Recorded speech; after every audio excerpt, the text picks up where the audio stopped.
Hello, hello, hello. We'll be getting into our stuff in about 20 minutes. Trying to get the players wrangled in and everything. But hope you're having a fantastic day. Not necessarily everything has gone right for me, per se, but we're still gonna have a good time.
So the way that the Gauntlet playoffs work is that it is a set.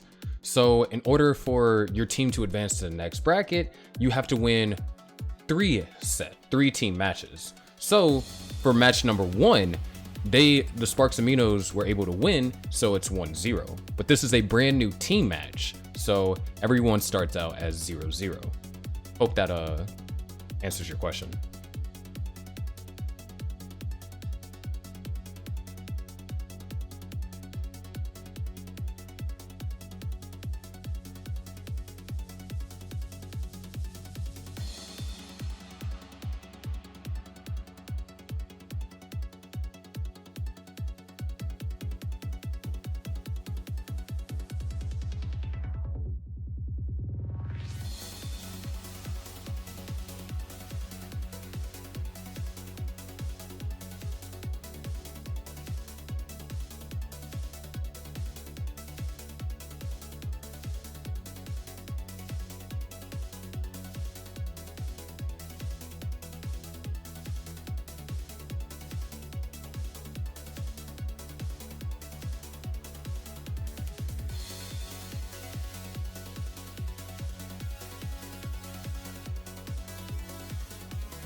We had just started the stream, Governor. We're still getting a couple of things set up, and we'll be able to get things underway. So thank you for being patient with us. Yo, what's up, dog?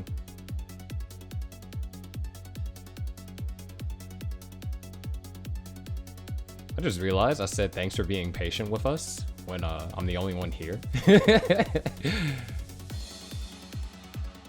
That's that professionalism talking.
Okay, we'll be getting into the pre-show very shortly.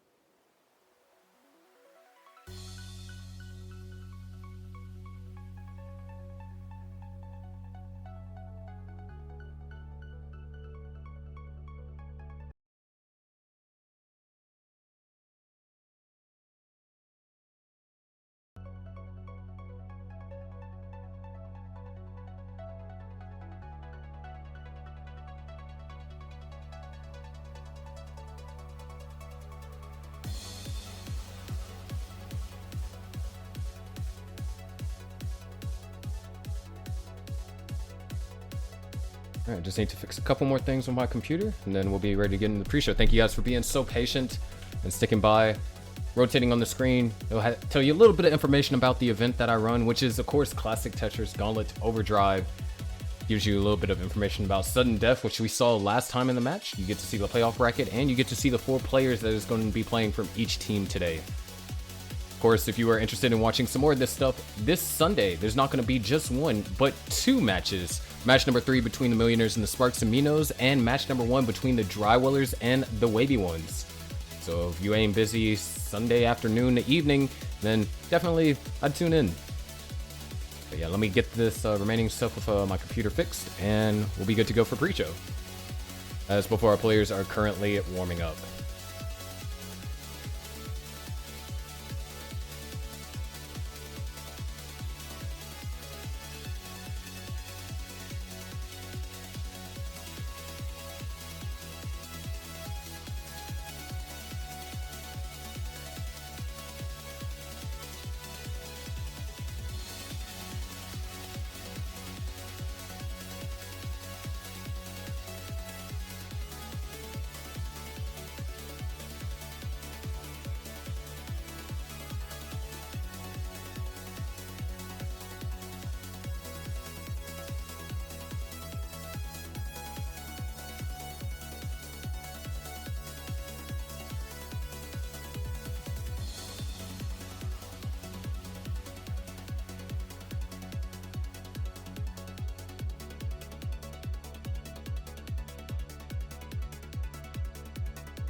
ran into a little bit of conflict with one of our players that are supposed to be playing later on. So give me a moment while I'm trying to resolve that. Thank you guys for being so patient.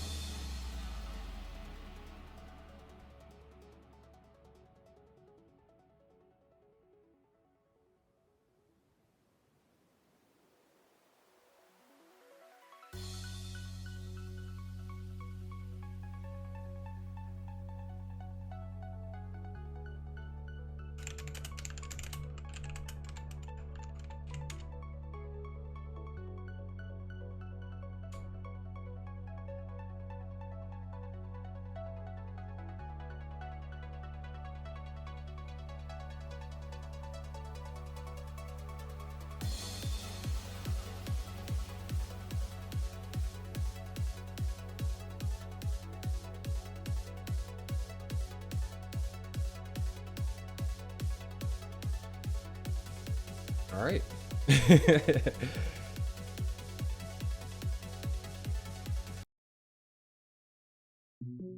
Ladies and gentlemen, allow me to be the first to welcome you to the Classic Tetris Gauntlet Overdrive Playoffs. I'm your favorite underwater host, Sharky, and tonight we got a stellar match for you guys. This is match number 2 between the Sparks and Minos and the Millionaires. This is a best of 5 team set. The Millionaires did not come out on top in the first game. Sparks and Minos were actually able to pull up the upset in sudden death. But little interesting fact about the Millionaires is they don't lose this against the same team twice. So first, as you can see, you have your bracket there. Kind of gives you an idea of what you're looking at here. The Millionaires went through the stochastic squad 2-0. Meanwhile, the Sparks and Minos just barely got out of between the match between the Aux Cords, winning in sudden death. And of course, we'll be seeing our bottom match, our Drywallers versus Wavy Ones, this upcoming Sunday. So with that being said, here are your players that are going to be playing today. You have Biprox and Raycon up first, O and DMJ, SV and Rhubarb, Miles and Jerpedude.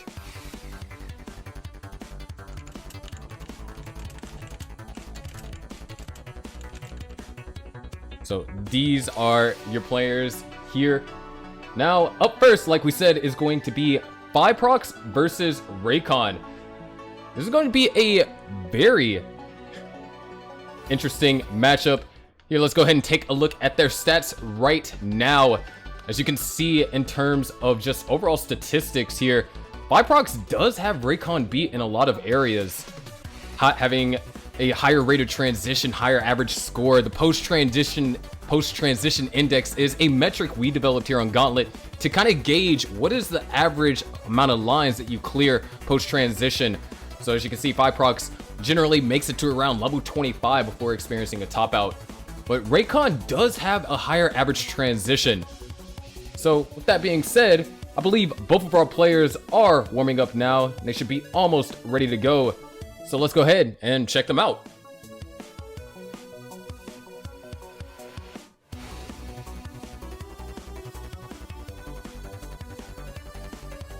Of course, when we have readies from both players, then we'll be able to get game number 1 started.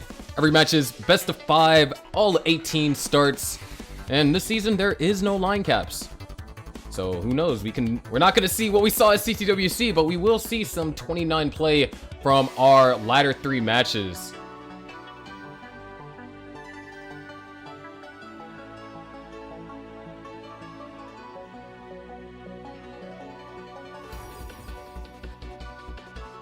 Yo, Raycon got the Sparks and Minos water bottle. I'd love to see it.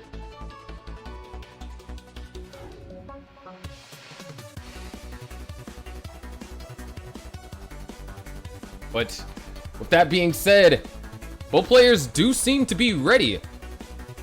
And so, without further ado, let's go ahead and get them counted down. We go counting down game number 1 in 3, 2, 1, Tetris. Wow. 2 similar pieces, even though they're not playing same piece sets here to start things off with. Now, this is going to be a very interesting matchup because this is actually going to be Fiprox's first time playing in the playoffs.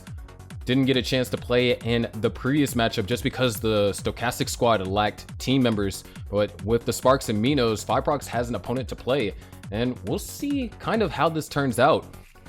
Now, the thing about Raycon and just the Sparks and Minos in general is they have had the best performance in their first matchup throughout all the teams, especially we're going to get into it later on with our next match between DMJ and O.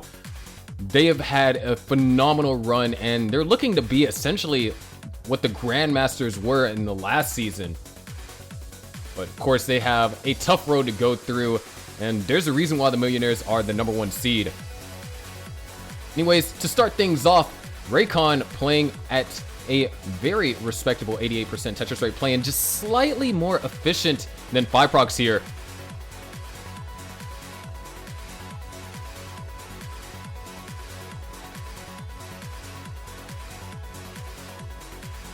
And so far, everything looks pretty calm. Both players have been stacking very cleanly. Very minimal dependencies. Nice overhang over there by Raycon. And it's going to go ahead and take the conservative triple. That is going to allow Fiprox to gain a small advantage. And Fiprox sets up for the yes flat. Doesn't quite resolve well, but that was a nice set of double flips on both the L and the J. Opens up the well and is set up for a Tetris. Fortunately, RNG is going to make Fiprox wait just a bit. And after 29 pieces, finally gets the long bar, knocks down a Tetris, back into the lead. Now Raycon, several misdrops in a row, and Raycon's going to top out 171,000. Fiprox at 215 is already good for game number 1.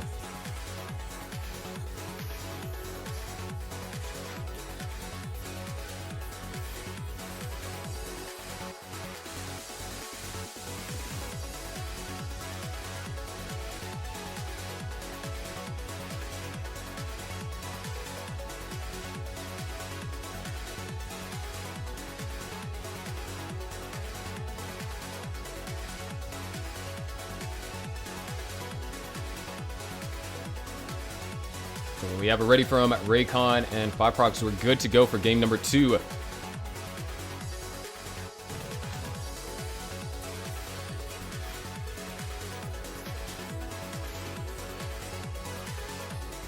Like we got a thumbs up and we got the ready. So here we go. Let's get started. Game number 2 coming your way. Let's get them counting down here in 3, 2, 1. Tetris.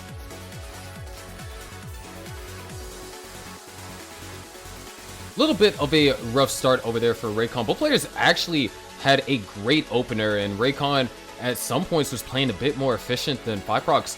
Unfortunately, got into a situation, wasn't really able to survive. However, that is game 1. We still have potentially 4 more games, including this one, left to be played in this match.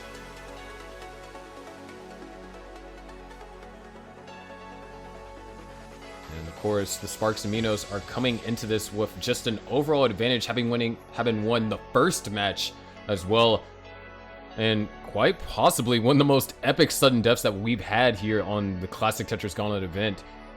And Raycon already getting to a little bit dangerous territory, getting hit with an early drought here, 20 pieces. Had to sacrifice a little bit in order to get that Tetris, but should be able to get put into a position to downstack this. However, this is going... nice adjustment right there. Very efficient ways to solve this. And Raycon, just like that, is going to get cleaned up. Excellent downstacking right now.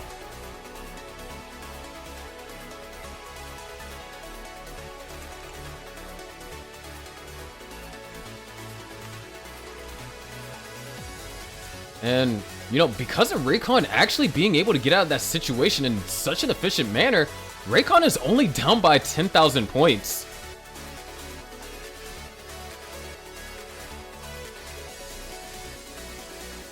There is another Tetris for Raycon, actually going into the lead, but Fiprox is going to knock one down, and kind of looks like we're going to be in this small little game of tug-of-war, where each Tetris is going to change the lead. And unless a player makes a mistake or we see what we like to call a gauntlet drought, things should be able to remain pretty consistent.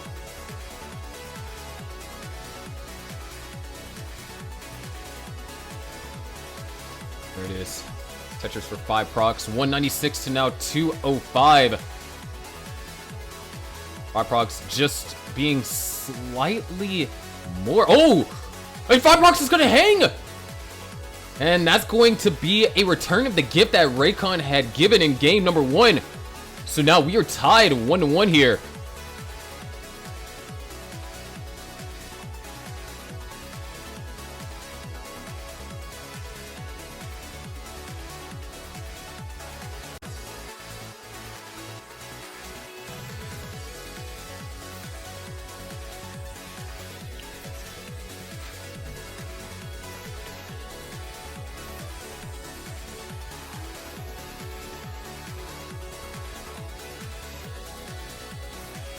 We have a ready from both players. We already have a ready from Raycon. And now we got a ready from 5 procs. So let's go ahead and count them down. Game number... Sorry about that. Game number 3. Here we go in 3, 2, 1. Tetris. Both players kind of exchanging gifts here in the beginning. And I guess you can say that was their proper warm-up. And we kind of saw Raycon really just, with a brilliant solve, able to get out of that seems like a very costly situation in a very efficient manner. And there it is. Tetris for 5 procs actually kind of ran into a little bit of a rough sequence of... Oh, wow! What a beautiful OJ over there from 5 procs. Seeing that adjustment and being able to execute on it. Beautifully done. However, this long bar dependency in column 5 is going to result in some extra burn lines. Fortunately, some good pieces do come. And 5 procs is able to get the board back into scoring position. Raycon had a small hiccup, nothing too serious.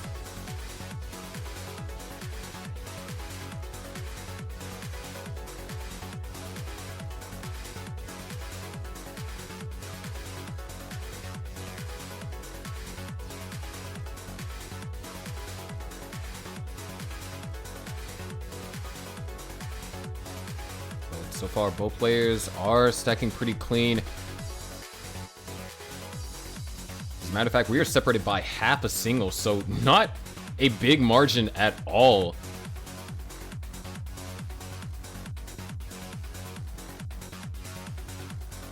And that half single is going to be in the favor of 5 procs.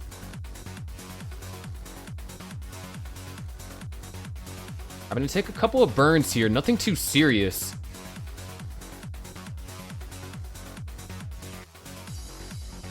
There it is, Tetris for 5 procs, going back into the lead. Raycon's going to take it right back, and at this point, Raycon has solidified just about a 1 Tetris lead. There's no Tetris for 5 procs here. 214 for Raycon, 194 for 5 procs. Of course, as I mentioned, I believe that this is 5 procs' first time playing in the playoffs this season. Joined during the mid-season draft and made quite a splash and had some very impactful moments to help contribute to the Millionaires' 11-3 ranking this season. But as I also mentioned, the Sparks and Minos have been stepping up to the task, going up against all odds, facing the Aux Cords in round 1 when they seemingly just had the better overall team and being able to make it out of that. And then even in the last match, we had some phenomenal performances by the likes of DMJ, Rhubarb, and Jerpadude. And we'll get to Jerpadude's performances because the stats in just match 1 alone, when you compare them to Miles, was truly phenomenal. Anyways, so far here, we just passed around the 70 line mark, and 5 procs has kind of got into this prolonged situation. Is set up for the column 5. However, a drought does seem to be ensuing, but there it is. Column 5 Tetris will transfer. 316 and now 319. Very good scores being put up so far. as that Tetris is going to put 5procs in the lead. However, Raycon's going to take it back. But still, incredibly close game.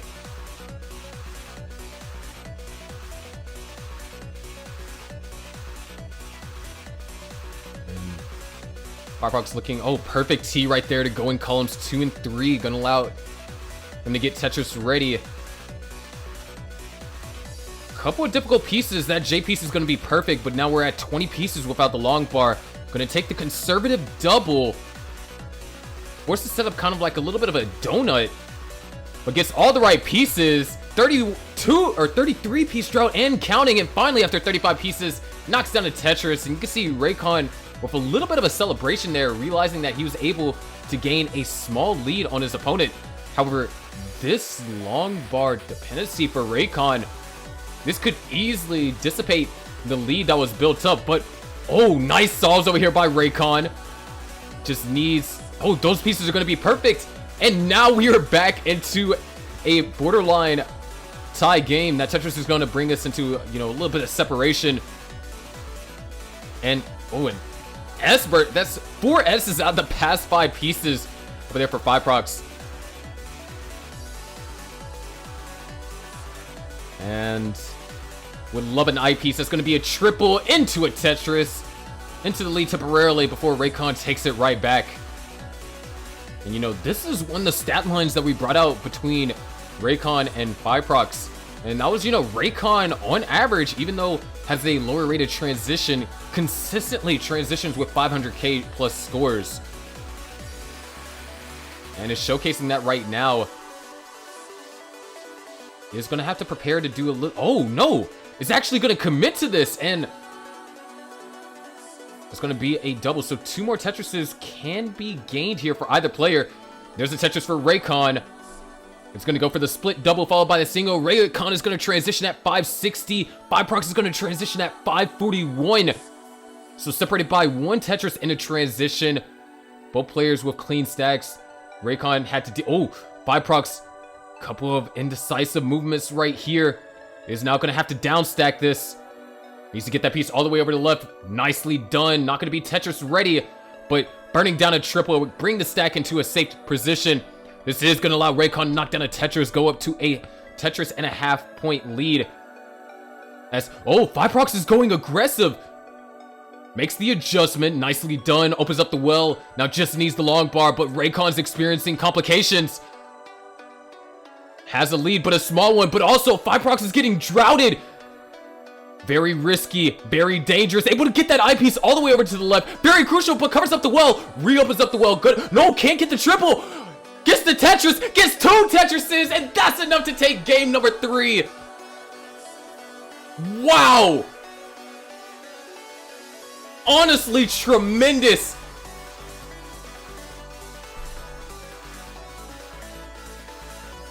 What a finish! Setting up for that center well, going aggressive and not getting the piece. The long bar always came when the well was covered, and then at the end of the day, set up for 2 Tetrises and was able to knock them both down, and that was enough to take game number 3. And now the Millionaires are close to winning the first point of the match here.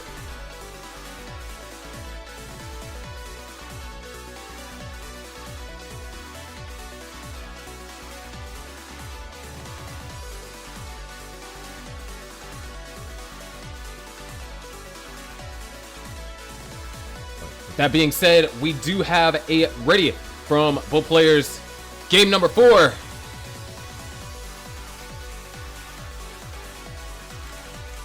We go in 3, 2, 1. Tetris.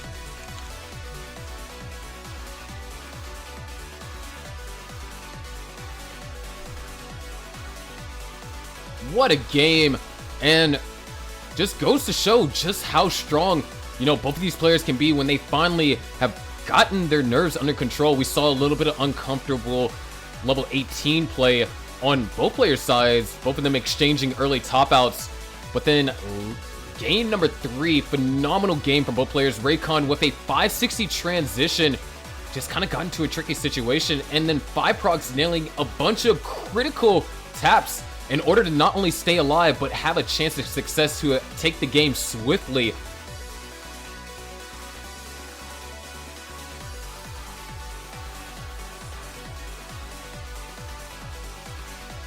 And, ooh, not sure if maybe Firefox wanted to go for the spin there.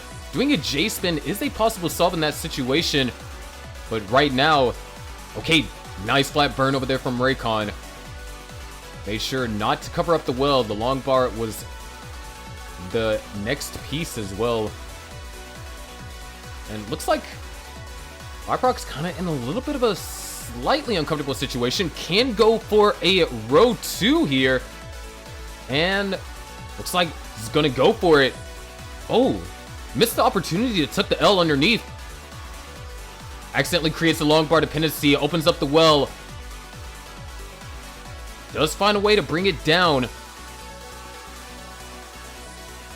there it is, Tetris for both players here.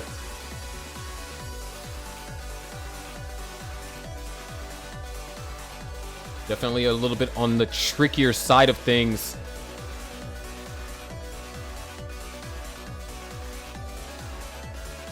But looks like Viprox is going to actually maintain this row 2. Gonna look for a clean way to burn out. 3 burn lines, worth it. But this is gonna give Raycon a little bit of a pace advantage. Nothing too serious. However, at the same time, the pressure is on Raycon. And because of the way that Gauntlet is structured, it being a team matches, and it in this particular instance, it being a 4v4, winning the first game is super important for either team, because that guarantees that your team is exempt from a mercy rule situation. And that can put... Oh, speaking about pressure, right now, Raycon able to get pieces over to the left, so is still going to be alive, but needs to find a good way to navigate through this. Good sets of burns here. Needs another L and a J, gets an I piece, creates a double J dependency. And oh, several misdrops in a row. Oh, the tuck! That's going to open up the well. Very nicely done. Would love to get an I piece. That JP or that L piece is going to work perfectly. The well is open in Tetris for Raycon. Amazing survival. But as we all know in Tetris, you just surviving situations like that come with a cost, and that cost is giving the lead over the Fireprox. Currently 285,000 for Fireprox, 260 for Raycon.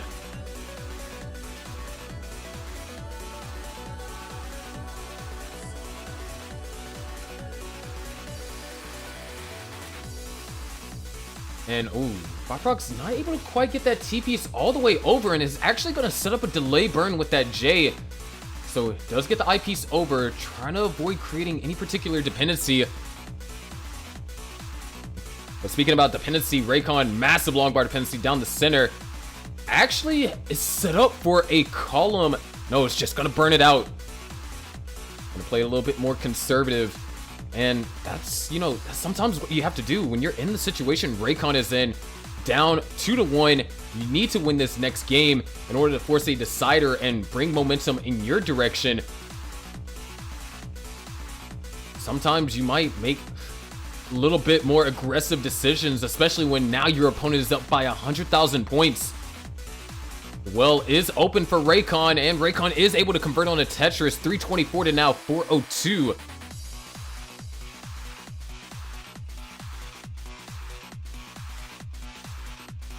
And Viprox trying to get the well open. All right, well is open. Just waiting on the long bar now. We are nearing the transition. 19 lines away for Viprox and 19 lines away for Raycon. Except for this time, Raycon is going to be the one that's playing from behind in this situation. All right, does get the long bar, but trying to find an efficient solve out of this is going to be rather difficult.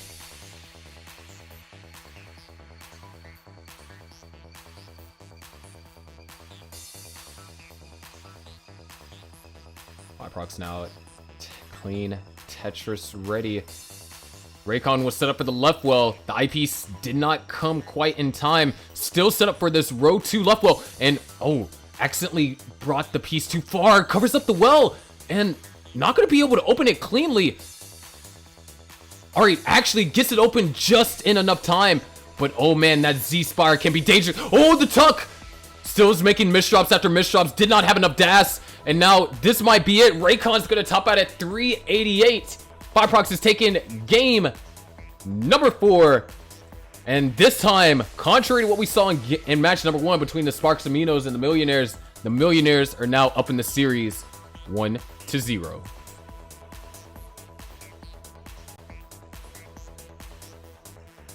Regardless, amazing game played by both players. But coming up next, we're going to have O versus DMJ. So do not go anywhere as we get our next few players set up momentarily.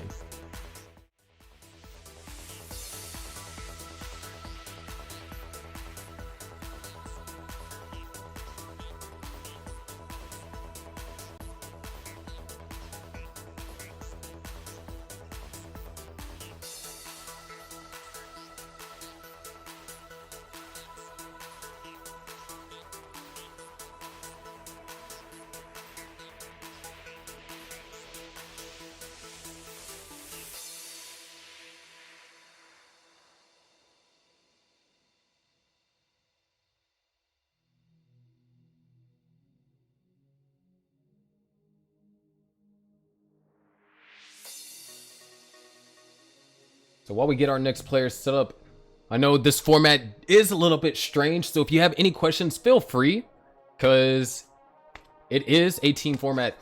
So feel free to ask any questions. I'll be glad to answer.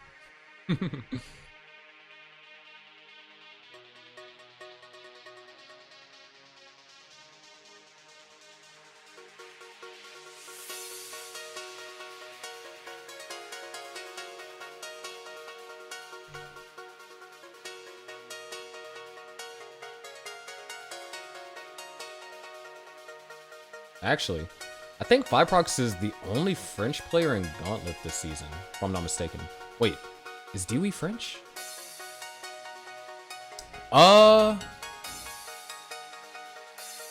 What's Seta style?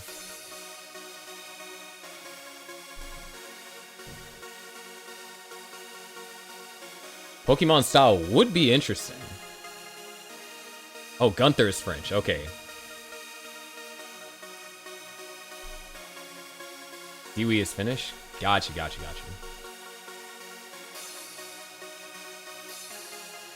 Who knows? If we get enough European players, we could do like a separate European league.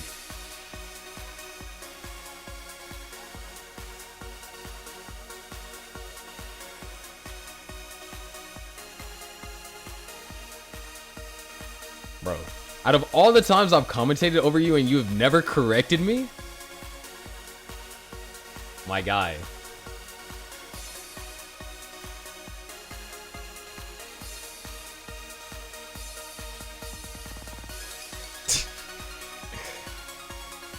All right, well, now I know.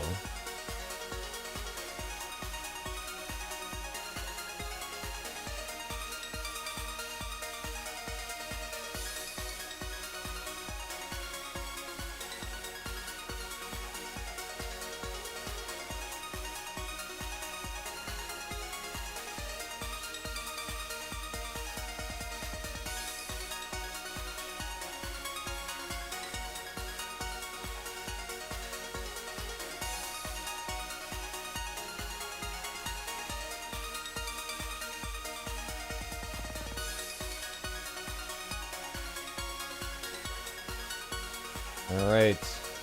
Before our players are in the room, we're getting the last few things set up, and then we'll be heading directly into our player insights.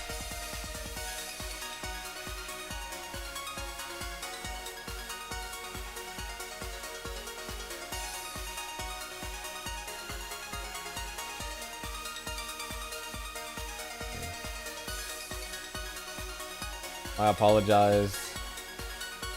Your next match, I'll be sure to get it right. Sure, we'll just edit it in post. Imagine.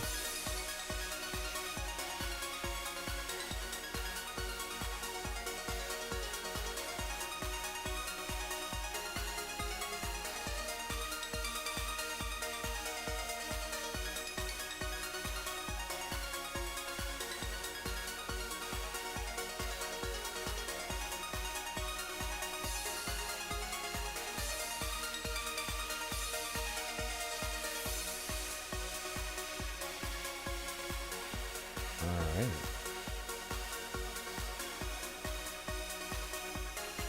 Seems like both of our players are in and warming up.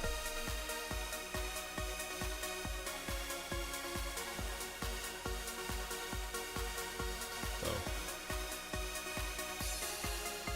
it's cool.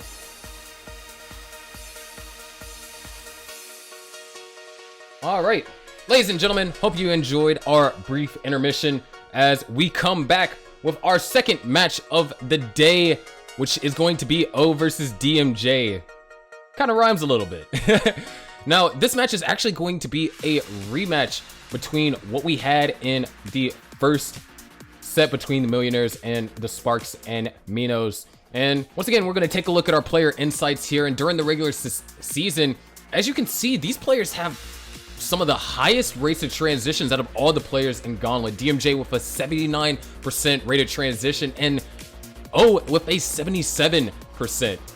The average transition, average score, post-transition index, and season record or regular season record are all going to be a little bit higher for O than DMJ. However, there is something special that we do have to mention with DMJ specifically, because as I said before, the Sparks and Minos have had some of the best performances in the playoffs out of any other team, and DMJ is a sole reason why they made it here into the semifinals. If you take a look at DMJ here in our player spotlight, in round 1 versus the Aux Chords, across all the sets, DMJ had an average score of 847,000, an average losing score of 762,000, an average rate, or not an average, but a rated transition of 92.9%. Almost every single game that was played went to transition. And with a post-transition index of 89, DMJ has taken these games to at least level 27 throughout majority of that set. And it's because of this particular stat line, especially in a matchup against Raw-Mations, where DMJ was able to find not one, but 2 1.2s up against the interim captain of the Sparks and Minos. DMJ has definitely been an integral part to the success of the Sparks and Minos in this postseason. But it's not only that, was able to have such a strong showing in sudden death last game. The matchup between O and DMJ last time ended up 3-2 in O's favor. And so now DMJ is looking to take that and tie things up 1-1.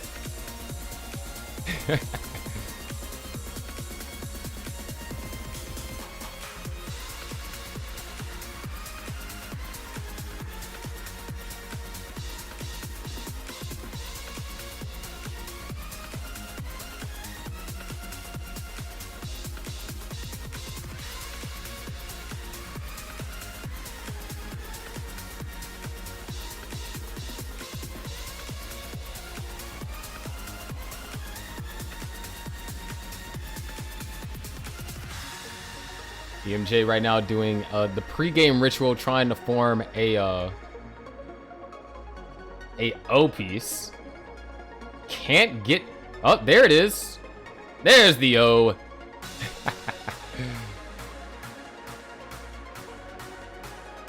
And there is one for DMJ.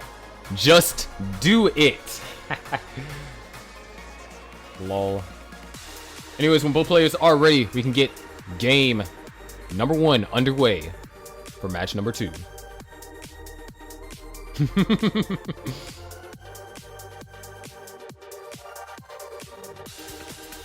We have already from DMJ.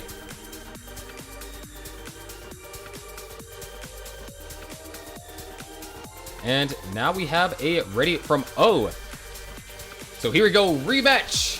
Will DMJ come out on top, or is O going to continue with the hot streak that he's had? We're about to find out in 3, 2, 1, Tetris.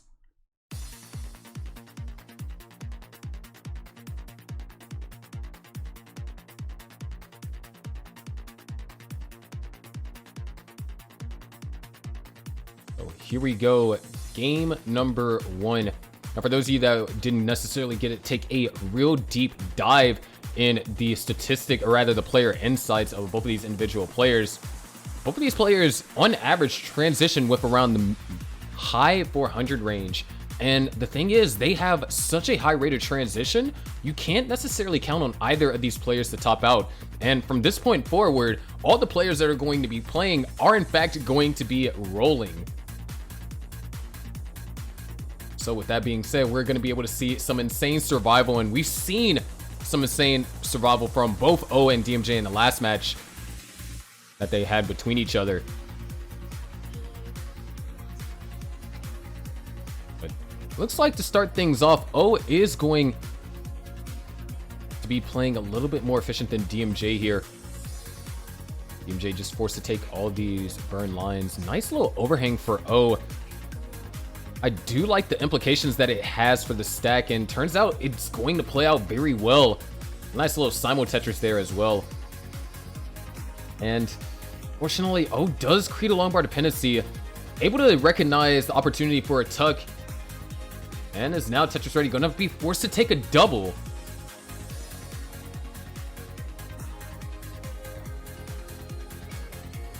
There it is, Tetris for O. DMJ's gonna knock down a Tetris as well. Maintaining, well, both players in terms of pace are pretty even. O is gonna slow down here slightly. Gonna set up a delay burn. Nice last second rotation on the T. Going to allow for that to burn out well. Great adjustment as well. And O knocks down a Tetris. So for our openers here, 214 for DMJ and 193 for O. So to start things off, incredibly close games here.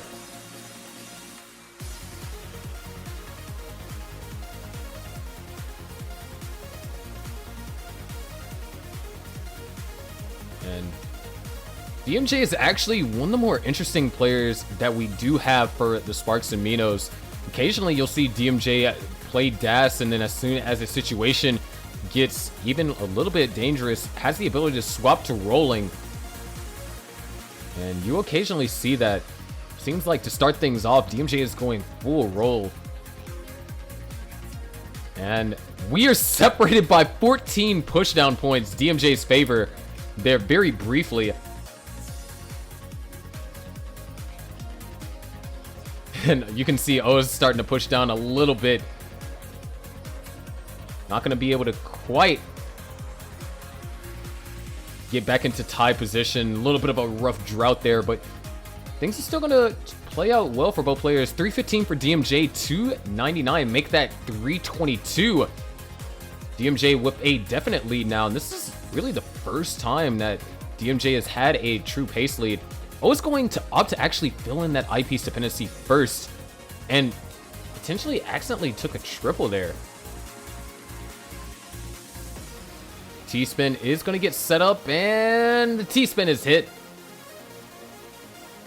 Modern players everywhere are rejoicing.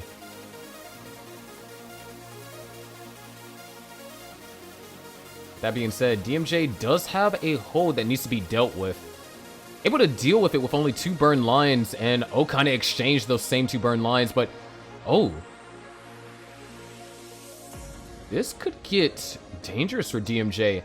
This is not a Tetris setup, so O with that Tetris is going to be able to solidify, and this is where you're really going to see rolling come into play. Having to go for these flat burns in the middle of a 30-piece drought here. A J piece would be tremendous. Doesn't quite get one just yet, and DMJ actually holding out for the preferable piece. Unfortunately, none of the pieces that for an efficient solve are falling down. In situations like these where you have to be careful, we still have plenty of time left before transition. Nice little spin combo over there for O. DMJ now would love... Oh, actually, that's a great burn setup. Looking for the right pieces. Still not falling correctly, but we could actually see a T-spin tuck. Yes, we get it. Love to see those advanced maneuvers every now and then. But this is turning out to be quite the costly endeavor. DMJ now 10 lines away from the transition. And it looks like is going to be playing from behind. Going to be playing from behind and score, but ahead in lines. As one more Tetris is all that DMJ can score here. Is set up and does have opportunities to burn in case a drought does come. And looks like DMJ is going to transition at 446,000. Oh, just taking a couple of conservative burns, just get the stack in order. And a plethora of S pieces here. Almost an S burst into 19 as DMJ knocks down another Tetris, closing the gap. Great burn over there for O. It's going to transition at 527. In the lead by around 52,000 points, a little bit more in pace. However, we've seen how these certain situations can go. We know also that DMJ is capable of some phenomenal level 29 play. So O cannot necessarily let up just because he has almost a 100,000 point lead in terms of pace. But as soon as we say that, DMJ knocks down Tetris here on level 21, goes up to 580. Another Tetris for O, trying to generate some separation as DMJ is having to hold out for this long bar here. There it is, Tetris for DMJ, 609 and now 637. Oh, holding on to a small lead here. Another Tetris for DMJ. DMJ is absolutely on a tear, set up for yet again another Tetris, knocks one down, goes into the lead, 665 to now 667. Only 1,000 points separate them, but they're also separated by a full level, so there is a line differential to keep in mind. Oh, trying to get Tetris ready. DMJ knocks down another Tetris. Going to continue to go further into the lead, but O takes it right back. 697 and now 699. Back and forth as O knocks down another Tetris. Going to solidify a one Tetris lead here and also has some pace to work with, but DMJ knocks down a Tetris, taking the lead. But no, O says, I want to keep my lead. Knocks down another Tetris here, 754 to now 731. DMJ gets Tetris ready again. Both players having a phenomenal post-transition this go-around. Oh, with another Tetris, but long bar dependency in the column 4 gets it filled as DMJ had to take a couple of burns there, actually. Ran into a 17-piece drought, knocks down the Tetris, down by 11,000 points. Make that 41,000 as O knocks down another Tetris, not giving DMJ any room to breathe here. DMJ knocks down the T-spin into a Tetris, does have a long bar dependency on the left-hand side, and having to set up quite an ambitious overhang to try and deal with it in an efficient manner, but O not necessarily in a comfortable position either. Does find a way to try and burn this out. Great pieces. The well is open for O. Only 11,000 point lead, but there it is. Another Tetris for O. 854 to now 814 as DMJ is in survival mode. Is not in any position to score right now. That double is going to help out a lot. O knocks down another Tetris. Almost up by 100,000 points. DMJ trying to finally work his way down. Beautifully done. Just needs a J piece over there on the left-hand side and a L piece. DMJ is Tetris ready. There it is. Tetris for DMJ. 923 for O. 867 for DMJ. DMJ here is on level 28. O covered up the well temporarily. Trying to get it reopened. There it is. Another Tetris for O. 957 and now 902. DMJ can try and get two more. Make that one more as he knocks down a Tetris. 937 here. 992 for O. O with a very powerful game. Gonna take the safety double. DMJ holding out for a long bar. Oh no! A couple of O pieces, very unwarranted. Now DMJ could be in some trouble, trying to avoid taking any burns. Knocks down a Tetris, needs to get those pieces all the way over to the right. Good flat burns. That's going to be a single. And another single, needs to get a couple of pieces to help burn. That left side is looking mighty dangerous, but gets the O piece all the way over to the left. Okin has a chance for one more Tetris, only in the lead by 22,000. Burns needs to get this well open. All right, the well is open. Set up for the Tetris. Doing all the necessary skims. Going to take a triple. Separated by 33,000 points as O knocks down another triple. 41,000 point advantage. DMJ able to get those pieces all the way over to left. Another triple for O. Just continuing to increase the lead as both players are going here on level 30 and level 32. DMJ, dangerous center. Not able to execute the tuck as O might pretend. No, O is just going to be in a very comfortable position. Now DMJ having to dig out. He is playing from behind, so he has to survive this. Able to get those pieces all the way over to the left. Nicely done. Look at this down stacking by DMJ. Finding a way to navigate through this. And oh no! Couple of misdrops from O. Now it's O's turn to have to share some tribulations. But O is managing well. Very nice placements. Good burns. Very cerebral, but now is in trouble. Needs to get pieces all the way over to the left and to the right. O is in trouble. All right, that's going to be good. Needs to get a flat burn to the left, and no flat pieces coming. O is actually in trouble, and with that, DMJ takes the game. Truly phenomenal 29 play from both players. O had the lead. A little bit of OCR issues, but that is actually a 1.1. Game number 1 goes to DMJ in stellar fashion. What a battle.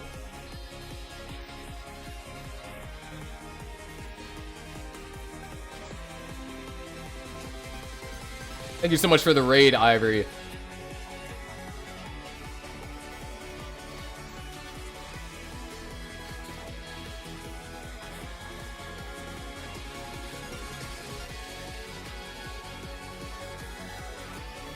Truly back and forth into the end where prolonged 29 play was necessary, and at the end of the day, DMJ was just able to squeeze out a couple more points than O. There's some OCR issues with Max Out Club where sometimes it will read a B as an 8, so that's actually 1.1 for DMJ.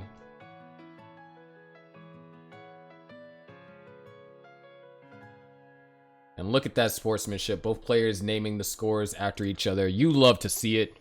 But of course, when players are ready, we can get a countdown from both players and get game number 2 underway.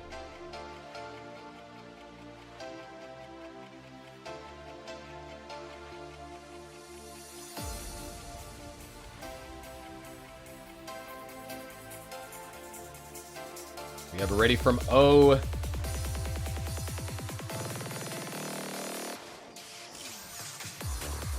Just waiting on it ready from DMJ.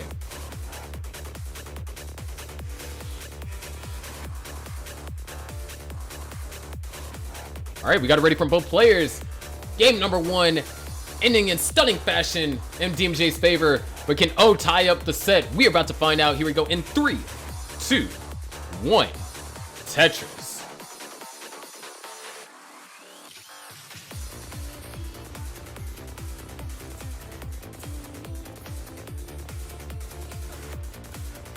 I mean, what can you say? And a bits over there by DMJ to start the game off with. Oh, not necessarily getting the most cooperative pieces to work with. He's going to have to take a couple of burns as a result. Waiting on a good piece to burn. Now actually just waiting on the eye piece here. But, I mean, the game was neck and neck all the way through. Very close transitions. Very close post-transition play, and we were only separated by just over a Tetris upon transitioning to 29, and DMJ was able to squeeze out that one Tetris while O kind of got into an unsurvivable position. But this is the DMJ that we've come to expect to see from the playoffs. I mean, there was a reason why I pointed out the particular statistics that DMJ had in round 1 up against the Aux Chords. I mean, that average score includes the lower scores that end at earlier games, especially up against Raw Nations where DMJ got 2 1.2s in order to secure that win for his team. DMJ is definitely a player you got to watch out for.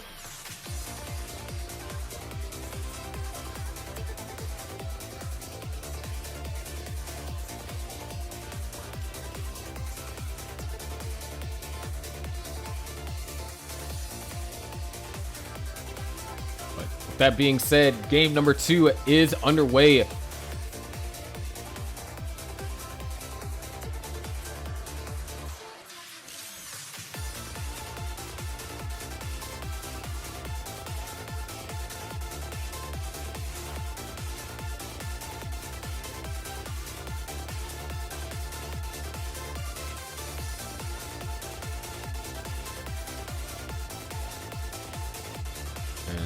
Looks like we actually got a pretty close game kind of developing here as well. As a matter of fact, if O is able to get this Tetris without, has to take the triple, we could have had a almost tie position. Of course, DMJ in the lead in the ones digit by 6, so let's push down 6 more points than O.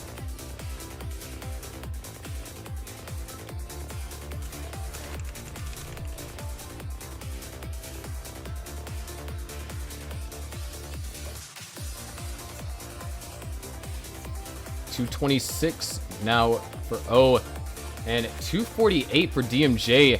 Beautiful LJ overhang.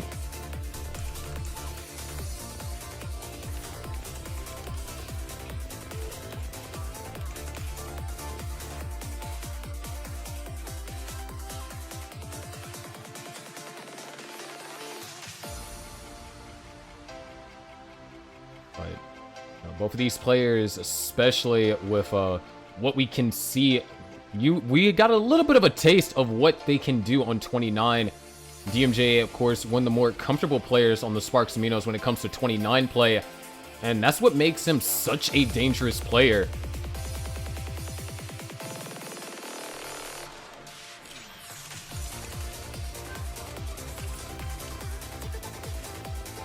But as of right now, we are separated by a single in favor of O.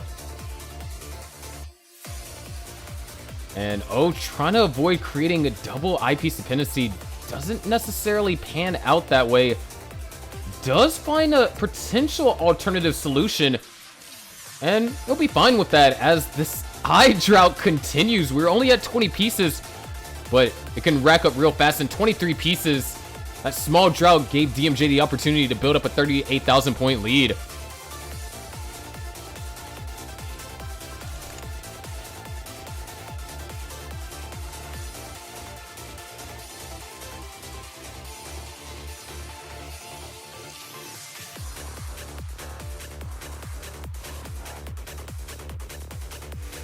And once again, we are running into another drought for O here.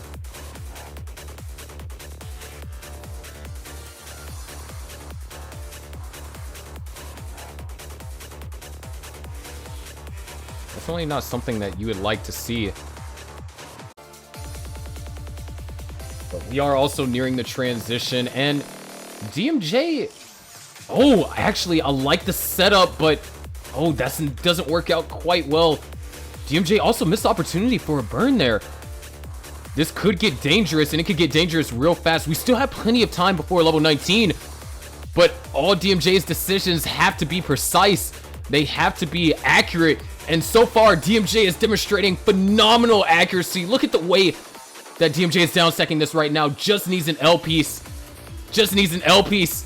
L piece comes, that's going to burn a double now. It needs an I piece here. Really needs an I piece. There it is. That eyepiece is going to be wonderful. One more will get DMJ in an ideal position. Holding out for it. That's going to burn a triple, but DMJ is going to be able to transition with a more down stackable stack. No, it sounds weird, but that's kind of the best way to describe it. It's not easy, by no means necessary. Going to go for the flat burns. Needs to try to get access on that hole on column. Oh, no. Those pieces were a little bit rough. DMJ still doing the best that he can to survive. Oh, and he gets the eyepiece all the way over to the left. Very crucial placement right there, keeping the hope alive. But this is dangerous. Even though survival comes at the opportunity of you still having a chance to win the game. Oh, it's now almost built up 100,000 point lead. And there's another misshot from DMJ.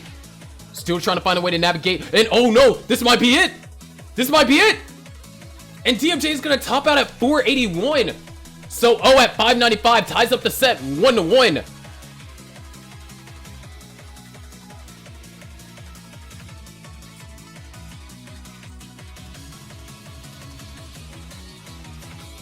And O right there with the usual F. Excellent game. And DMJ is making all the right decisions to survive. Just could not get the one piece in a relative time frame.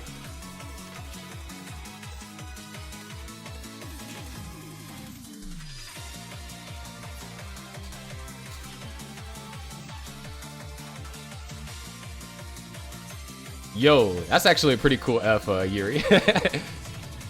That said, both players are Tetris ready. Wow. Both players are ready for Tetris. Ha ha ha. Let's go ahead and count them down. Here we go in 3, 2, 1. Tetris. I crack myself up sometimes.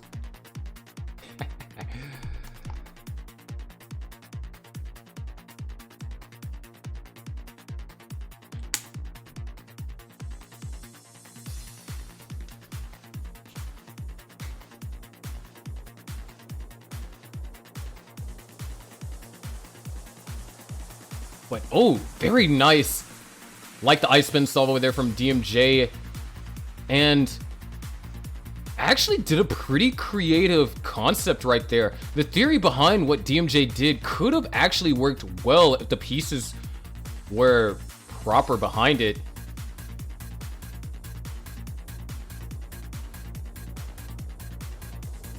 And look at this, a 30-piece drought for O here in the beginning. So despite DMJ not getting ideal pieces at the beginning, oh my gosh, this drought's continuing to grow. I mean, this is what we call a classic Tetris Gauntlet drought. And gets 2 long bars for his troubles. Only able to really not necessarily gain a lead. All right, that triple does solidify at least 1 Tetris lead over here for O. And now it might be DMJ's turn to experience a lack of eyepieces here.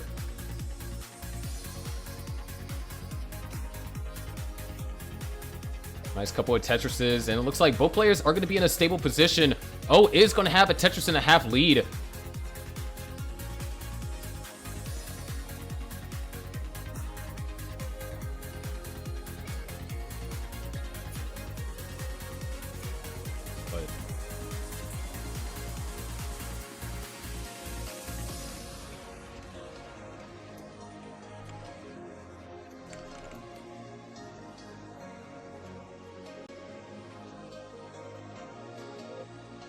Oh, actually with quite the creative setup here. A lot of overhangs, great pieces to resolve, and after a 28-piece drought, gets the eyepiece and still manages to hold on to the lead. That's just kind of a testament to O's willingness to be a little bit on the aggressive side. There are definitely potential safer solutions O could have taken there, but at the same time would have given DMJ an opportunity to come back into the game, or rather kind of tie things up, because this game is still very close. In fact, this is the same differential that we had going into 29 in game number 1, where DMJ was able to make a comeback just due to a very crucial, I believe, level 33 Tetris, if I'm not mistaken.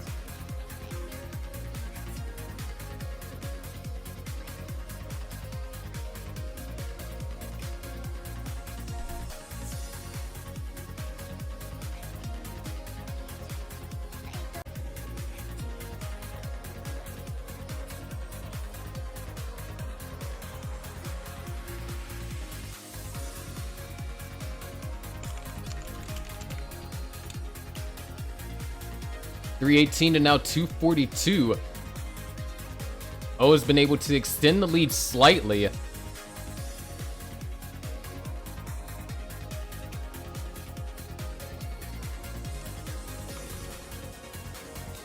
Long bar dependency proven to give DMJ some problems here. It's going to be a triple, not a Tetris, and situations like these where O just continues to be able to build a lead. Now, as we've seen in game 1, a deficit going into 29 isn't insurmountable for players like DMJ, but it does make things a lot more difficult.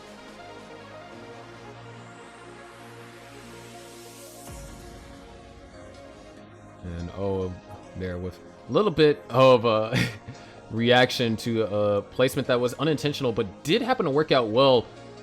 Gonna set up a VITS. For those that don't know, that is a vertical eye tuck setup. Or for those of you that are a little bit more cultured in the classic Tetris scene, a death-defying vertical long bar slide, and right now that's a death-inducing TP shift. Still gonna be able to knock down a Tetris, but now this gives DMJ an opportunity to potentially close the gap by at least 1 Tetris here. It is gonna be difficult for O to find efficient solutions, but it looks like 1 might be on the table.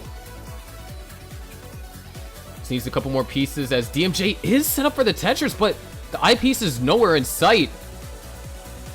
There it is, Tetris for DMJ, 399 and now 452.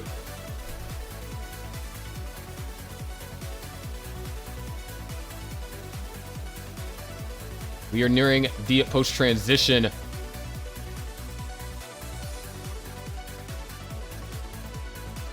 And O set up with a T. Ooh, we're just gonna get a regular T-spin,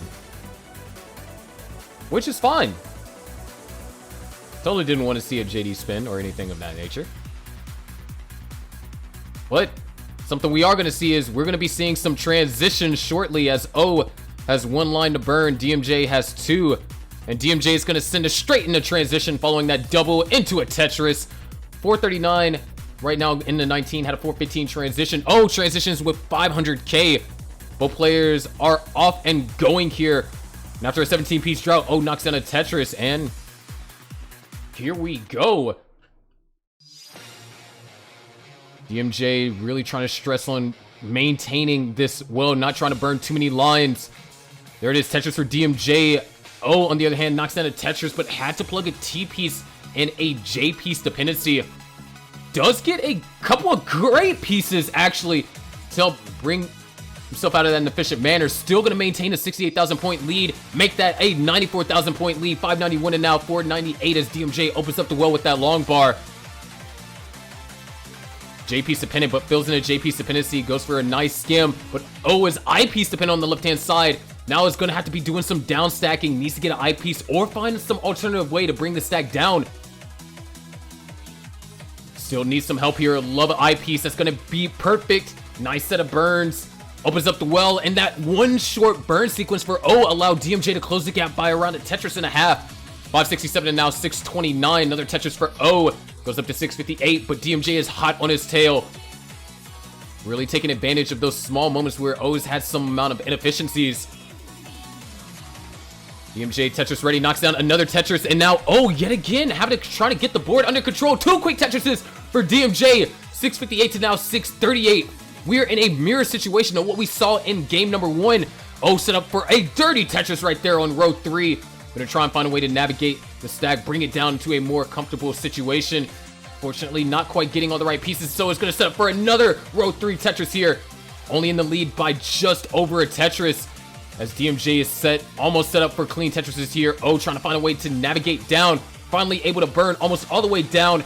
Perfect pieces over there for O. DMJ knocks in a Tetris, down by only 3,000 points and 4 lines in the lead. This is game number 3. Winner of this will be one step away from winning another point for their, or winning a point, or potentially winning another point for their team in the case of O. O's going to commit to that long bar dependency, now trails by just under a Tetris, but DMJ is experiencing complications. Disregard the OCR issues.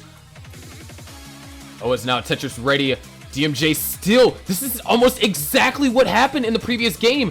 Kind of run into issues around this point in time, but now O's also in some trouble.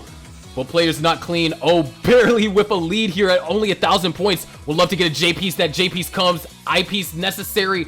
Waiting on the I-piece. 30-piece drop for O. Finally gets the I-piece. Knocks down a Tetris. Goes up to a 30,000 point lead. DMJ still trying to find a way to navigate through this. We are now at level 28, so time is running out. Needs to get the board in control and does so with that triple following the I-piece. 823 to now 909. That small opportunity allow O to build up almost to 100,000 point lead, but DMJ is going to knock down a Tetris. Goes into 29, down by 49,000 points, and knocks down a 29 Tetris. Now only down by 50,000 points as O Tetris is in the 29 as well. Both players now active and playing. O trying to get good pieces, just going to take the triple, not going to try and go for the left, but DMJ is going aggressive. He's trying to get something for one more Tetris, and can't get the eyepiece over. DMJ is going to top out at 901. O is good for game number 3. Wow. What a game. And now O is yet again in the lead in the setup against DMJ, 2-1. And O somehow still managed to get the F on on level 31. Imagine getting the RNG to get an F.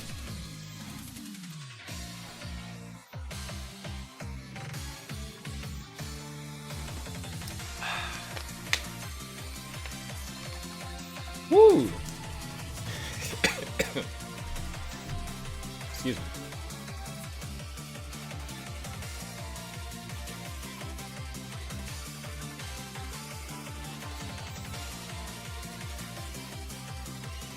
Oh, what? When both players are ready, we can get game number 4 underway. Hey, you know what that means if you have Hong Z's, right? RNG's trying to put you to sleep.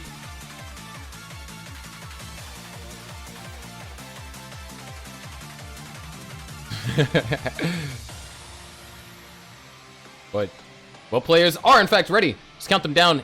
Game number 264. Here we go. In 3, 2, 1, Tetris.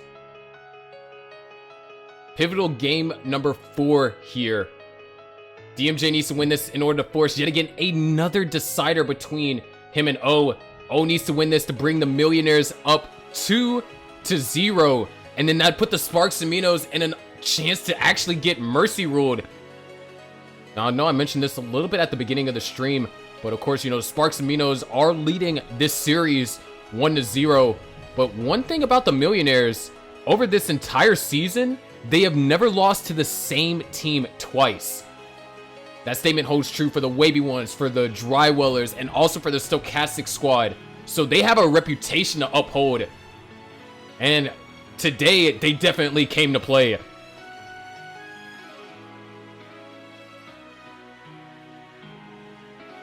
Of course, we're going to be having another showing from the one player in Gauntlet that has remained undefeated. Which, I mean, to remain undefeated, especially in the division that this player is in, it is truly phenomenal and definitely an achievement. We're going to see if SV is going to be able to maintain that. Now, we actually got some pretty standard starts here. DMJ not quite getting the most ideal pieces. And we're having to take the triple here.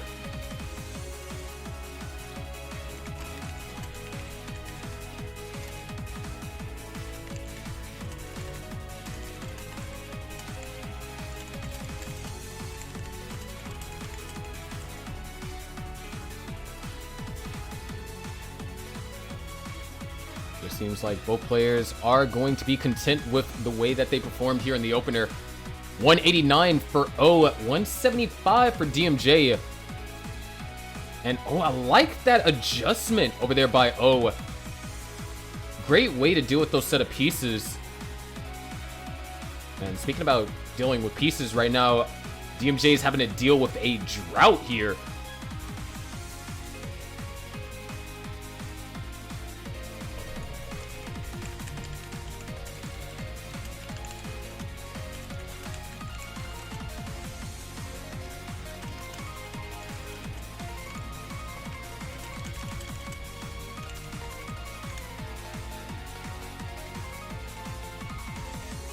.264 to now 211.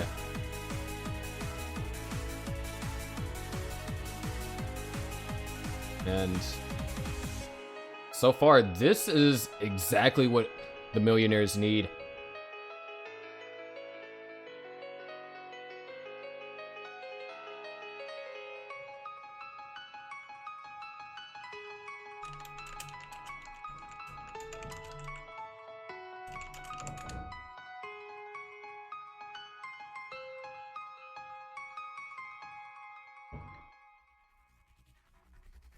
.356 to now 264. O has been able to maintain this lead throughout the first half of the pre-transition.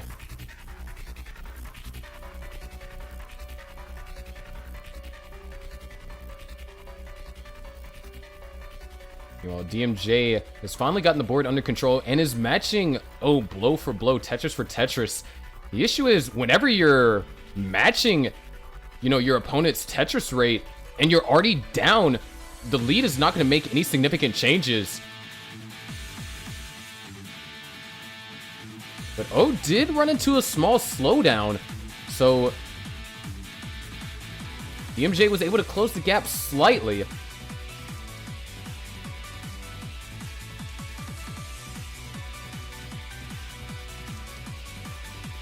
There it is, Tetris for O. 453 here. This has the potential to be one of the biggest transitions we've seen today. There's another Tetris for O. 476 to now 401.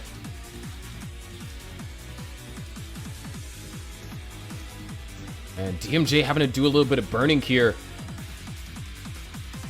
But nothing too serious though. And oh, actually, O's now the one that's having to do some burning, and these pieces are not easily dealt with. This is DMJ's opportunity, but is in the midst of a drought. Nice adjustment to avoid the one burn line. And this could be very crucial. All right, there's another Tetris closing the gap, and there's another Tetris. Now, DMJ's only down by 14,000 points. This is essentially neck and neck as O finally gets the well open. DMJ takes the lead. The pendulum just swung in the complete opposite direction. Oh, he's gonna knock down a Tetris though, but we are now in neck and neck territory. All it took was just for one quote unquote mistake for O to make. That just means level 19 play, and by extension level 29 plus play is going to be more important as DMJ transitions at 544. O transitions at 559, knocks down a Tetris early in, and DMJ counters it wholeheartedly. A lot of tuck setups are being set up over here by O, but unfortunately they are not going to resolve well. DMJ has an opportunity here. It's clean, well set up in the middle of a drought here. Nothing serious yet. 20 pieces, Tetris or DMJ gonna take the lead while O is still trying to find some way to navigate this in some kind of efficient manner. Might actually try and go for row 2.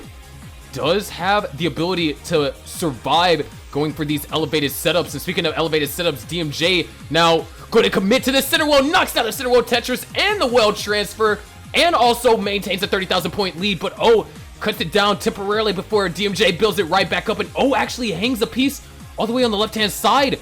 And O's not going to go for it. Just going to bring the stack down first, and it's just going to reset. And that chain of decisions allowed DMJ to build up a 43,000 point lead. O is going to knock down the Tetris, cut it back down to size a little. But DMJ is going to continue to put the pressure on. Of course, DMJ has to win this game in order to bring it to a decider. There's another Tetris for DMJ. Oh, throwing these pieces over to the left. Another Tetris for DMJ. Oh, finally answers back, but now trails by 40,000 points just about. Both players clean stack. Another Tetris for DMJ. O is set up. And O counters with a Tetris of his own. 759 and now 799. And oh no, a misdrop from O there. O might actually get all the right pieces to solve this rather efficiently. Knocks down a Tetris. Good sequence of burns over there from O. Is now back down at the bottom, but DMJ now has the opportunity to go up to a 60,000 point lead, and that's exactly what happens. 866 to now 801. O has to keep things going strong. Yet again, another misdrop. O is finding these efficient solves to get out of these misdrops, but the issue is, doesn't matter how many burn or how few burns you take, you're still burning. DMJ has been playing this at such a high level of efficiency. Now almost up to a 900,000, or not 900, 90,000 point lead. Is at 900,000. No, with that Tetris is going to go up to 966. O finally got things under control. Doesn't want to take the burn. Going to do everything that he can to do as little burning as possible. Another Tetris for O, but now DMJ having to do a small amount of burning. Might be a small window of opportunity. There it is, another Tetris for O. Starting to bring it back a little, but DMJ not going to take the double. DMJ's holding out for the perfect piece. Now forced to take the double, and a really rough Z is going to set up an overhang. Trying to look for the right pieces to resolve it. Gets an O piece to tuck and gets an I piece to follow. Knocked down a Tetris. There it is. Max out for DMJ. 1,012,948. Make that 983. Both players have anywhere from 2 to 3 Tetrises left here on level 28. There it is. Max out for O. DMJ can grab 2 more. Another Tetris for DMJ. Things are far from over though, because here we are, level 29, and there it is, a 29 Tetris for O. Back into the lead, but only by 7,000 points. DMJ is holding up for this last long bar, but is in the midst of a drought. Needs to be careful, has no lines to burn. Gets the eyepiece over, another 29 Tetris for O, and DMJ knocks down Tetris as well. Still surviving, both players with 1.1, DMJ with 1.158. Meanwhile, O with 1.139. So a small lead for DMJ here. And oh my gosh, DMJ setting up for the center well. You set up. Does he get the eyepiece though? And he gets the eyepiece, knocks out a Tetris. 1.2 for DMJ, 1.18 for O here. The sheer aggression, the confidence that DMJ is displaying here on 29 has been nothing short of phenomenal. Oh no! That misshot from DMJ. Can he survive this? He needs a flat piece. He needs some combination of pieces to survive this. And that's it. DMJ can't do anything. DMJ tops it at 1.2 to 3 million. O needs 30,000 more points, and that's a triple. That's gonna be huge. Needs a couple more thousand. 13, 12,000, 10,000. We've seen chase downs not be completed before, but it looks like this might be the exception. Only needs a couple more lines. 3,000 points left. 1,000. One more line, and there it is. Oh, completes the chase down, and what has been just one of the most exciting 29 battles. And now the Millionaires go up 2-0 here in this team match.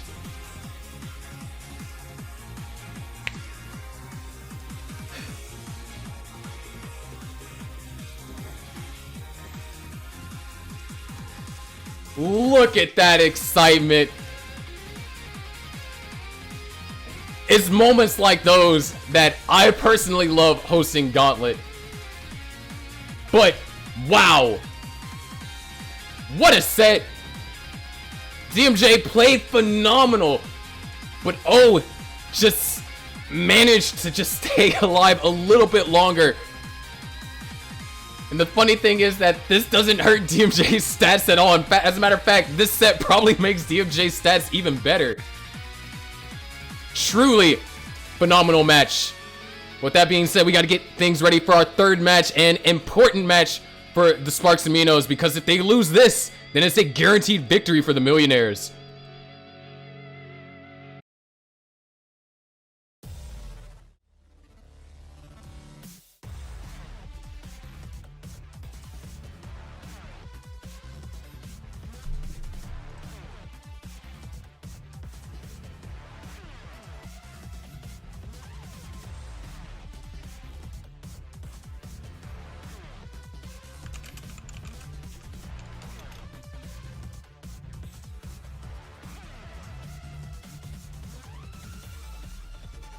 What a game.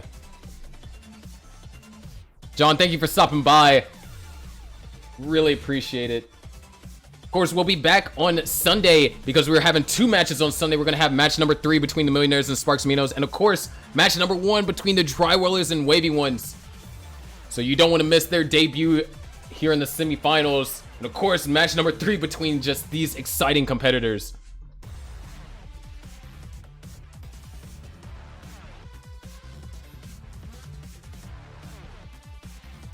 But bear with me while I get our next match set up.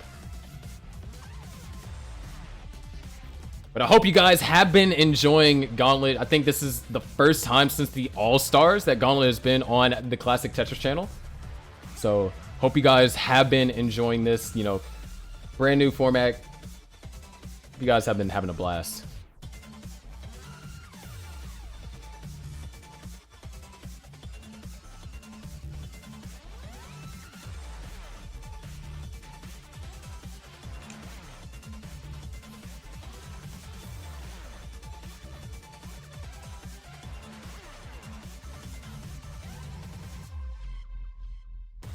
Oh, wow. Oh. After we're done setting this up, wow, this is... Okay. I didn't even consider that. Oh my gosh.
So far, nobody has won. The Millionaires are up 2-0, but I gotta wait till I'm finished setting up this next match because this It's going to be probably one of the highest stakes matches that gets played today.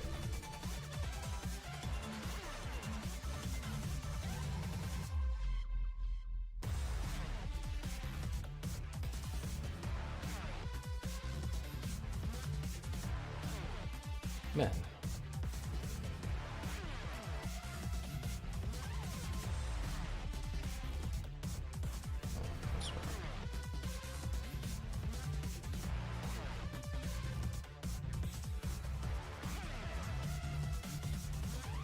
But anyways, while you are waiting for me to finish setting up this match,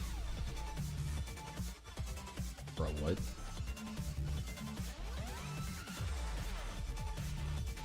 My Google Docs just disappeared. While you guys are waiting for me to set up this match, I'd like to say, because personally, I myself ordered these Tetris gummies and they were amazing. So definitely you can celebrate your love for Tetris with, you know, the new Power Bear Tetris gummies. I mean, they're 20, if you use the code CTWC 2020 or CTWC 25 off, you can buy them straight off of Amazon. You can get yourself 4 packs of Tetris gummies. Now, I'm gonna be honest with you, I ate like 3 of my packs in one day because they're actually really freaking good. I think my favorite flavor is passion fruit. But yeah, we're almost done getting the match set up, and oh man, this match has some pretty heavy implications.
All right, I think we have everything set up. All right. All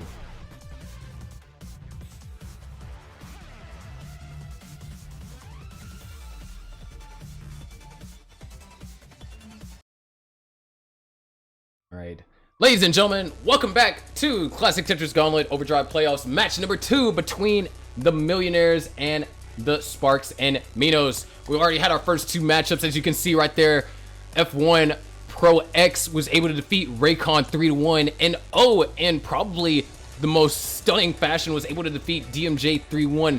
Now we move on to SV versus Rhubarb, and the implications of this match are not only huge for the match itself, but for the players. Let's go ahead and take a look at our insights that, you know, we have prepared for you. As you can see, SV just has these insane stats, and SV is the only player in the Classic Tetris Gauntlet event that has remained undefeated in the regular season and so far undefeated in the playoffs. Has a total record of 8-0.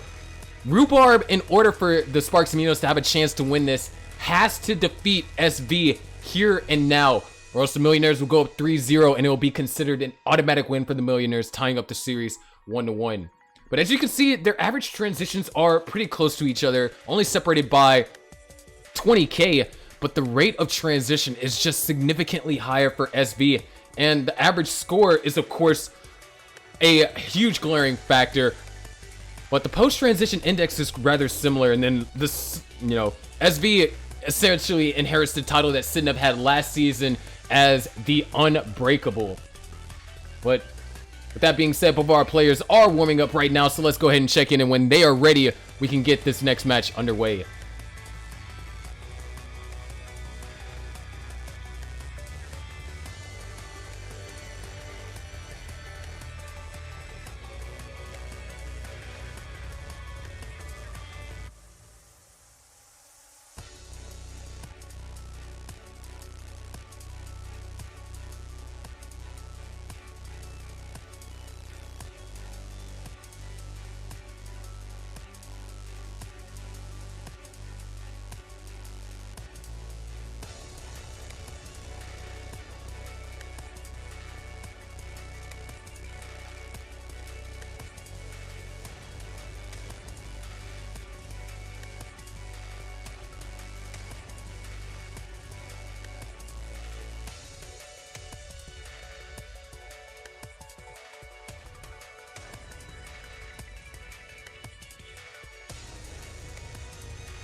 All right, both players are ready. We are good to go.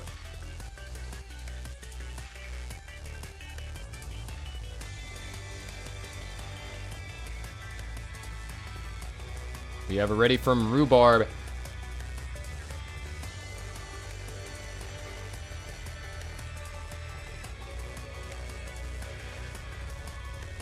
And we have a ready from SV. Let's go ahead and count them down. Rhubarb against all odds. Can he extend the match and give the Sparks Minos a chance at victory? Or will SV continue being the unbreakable? Let's find out in 3, 2, 1. Tetris.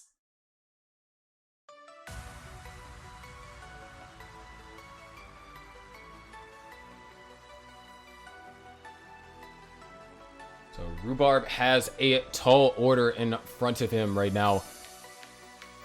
Millionaires came in with a chip on their shoulders, having just barely lost last matchup against the Sparks Minos and sudden death. They want to make sure that there's not even a possibility of sudden death going into the second match to tie things up here.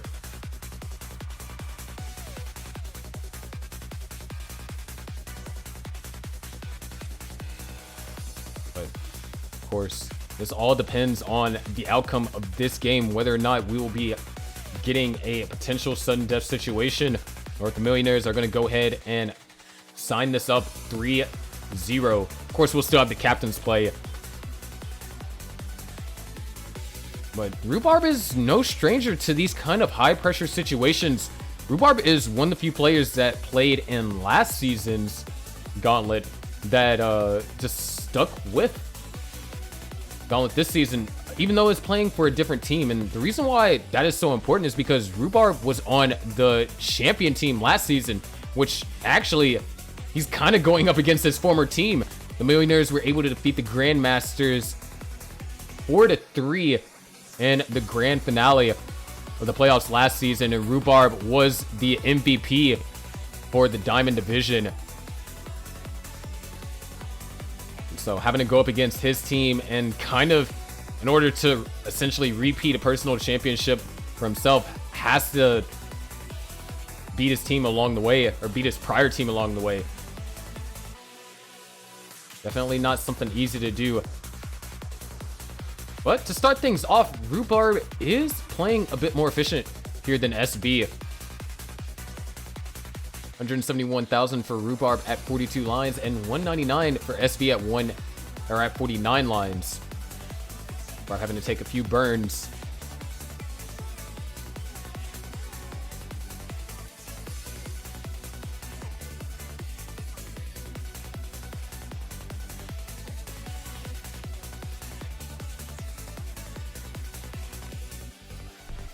It's 244 to now 241. Rhubarb has lost almost all of his advantage that he was able to build up in the early stages of the opener. And now SV is kind of poised in a position, and oh no. Did that adjustment, didn't want to cover up the well. Very rational, but the pieces that followed just did not accommodate that decision. Now Rhubarb going a tad bit on the aggressive side here. Forced to take the triple, not going to get set up for the Tetris, as the long bar is nowhere to be found. Finally, after 18 pieces, able to get the well open, knock down a Tetris, 285 to now 293. So all things considered, SV was not really able to make that much of a substantial impact off of that dig situation from Rhubarb. And Rhubarb still has a small advantage. SV getting a little bit of rough pieces. Does knock down a dirty Tetris, gets a well transfer. Would love to see a J. J comes one piece too late. But neither player has a clean board. Rhubarb is still able to score Tetris off of his. And it's now going to be eyed piece dependent. Does get the dependency filled, and there it is, Tetris for SV. And oh no, the early tuck for Rhubarb. Now, it's not a killer misdrop in terms of survivability, but in terms of pace, it has some severe implications.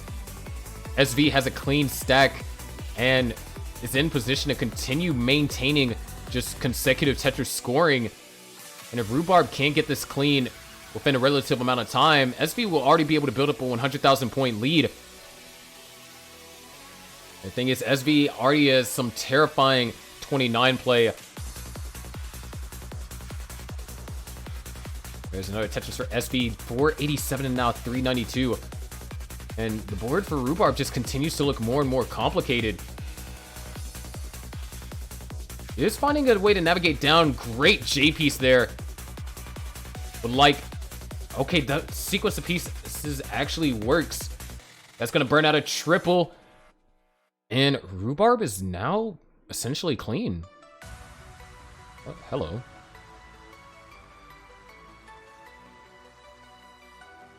The transition is looming.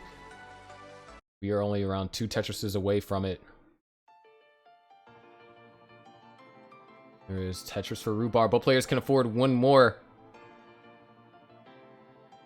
Just waiting for the long bar to check out that Tetris. And there it is, a 563 transition for SV and a 453 for Rhubarb. Rhubarb down by 100,000 points at transition. Is going to have to dig deep here.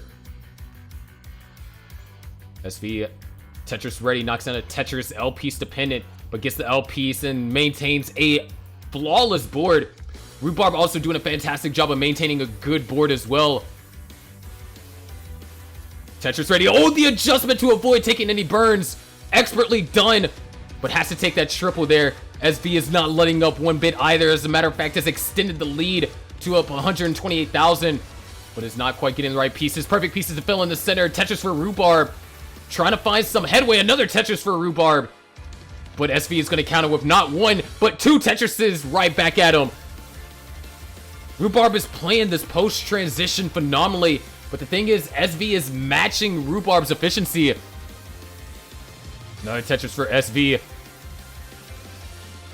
And this is just a tough situation when you're in Rhubarb's shoes. Each time you score Tetris, SV scores one right back at you.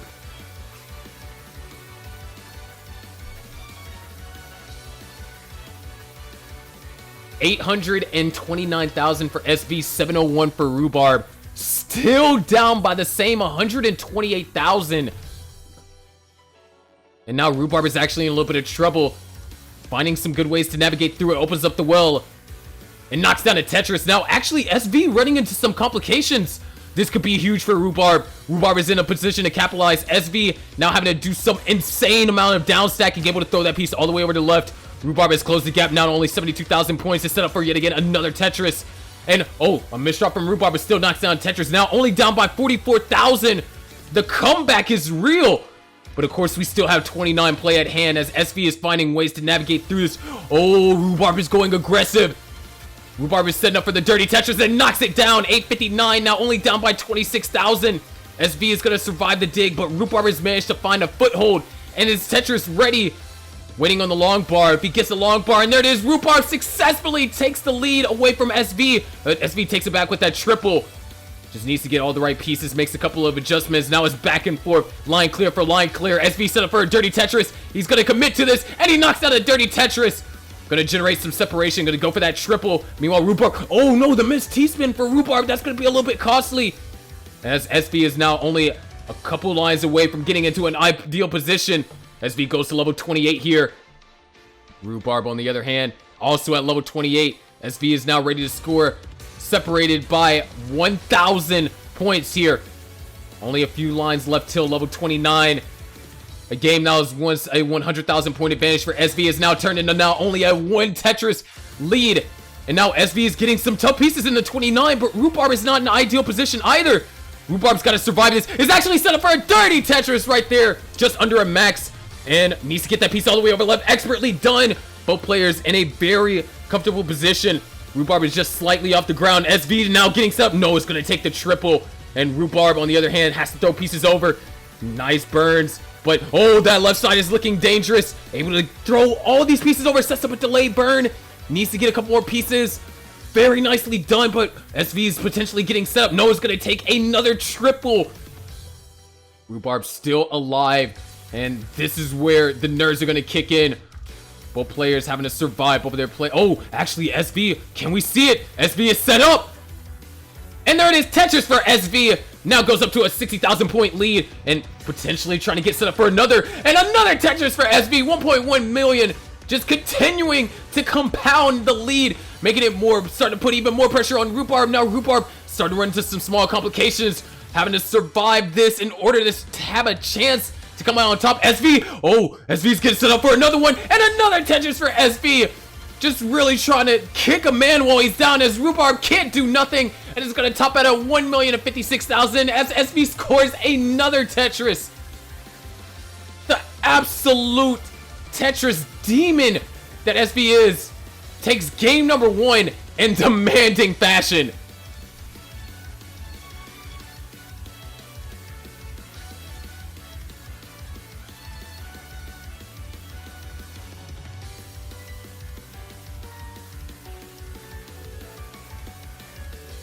What a game.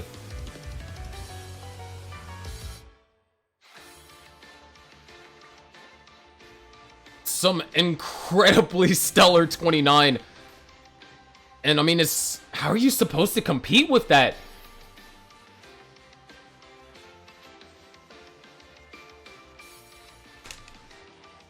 But you gotta give credit where credit is due. Rhubarb brought it all the way back to where he had the lead for several points during the mid to latter parts of the post transition.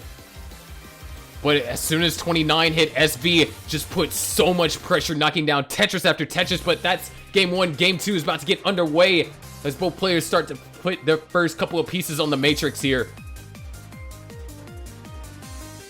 SV is now only 2 games away for the Millionaires going to take this set and tying up the series 1-1.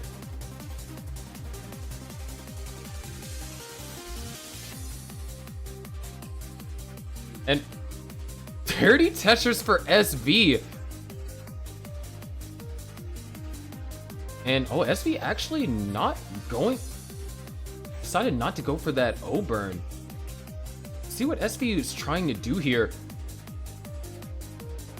Definitely looks like a complicated solve, and that looks like an unintentional rotation.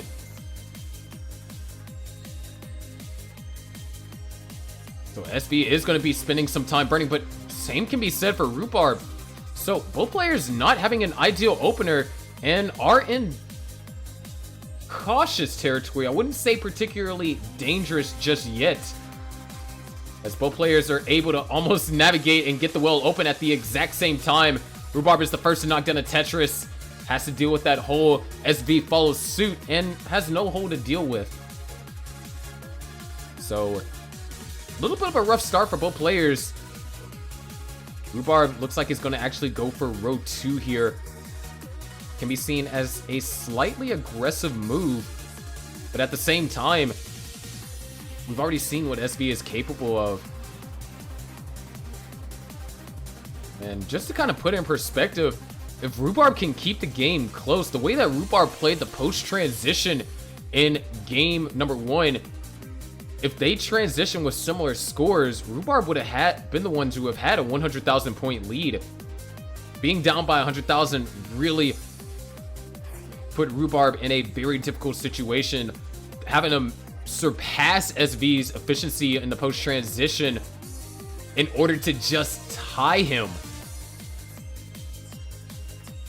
So Rhubarb has to get into a position where he needs to try and stay as close to SV as possible. Because seeing that kind of 29 play, knowing that your opponent is willing to go aggressive and stack up those Tetrises,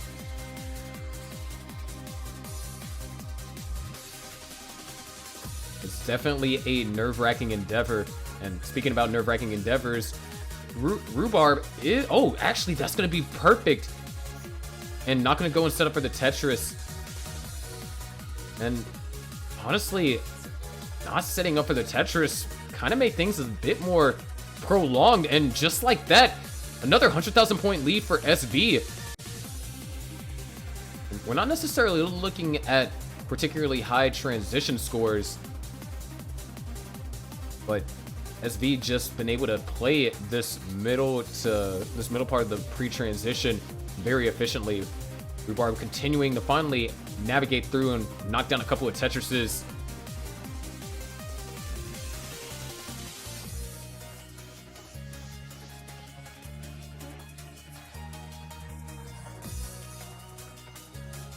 Rhubarb, all right, there it is. Tetris for Rhubarb.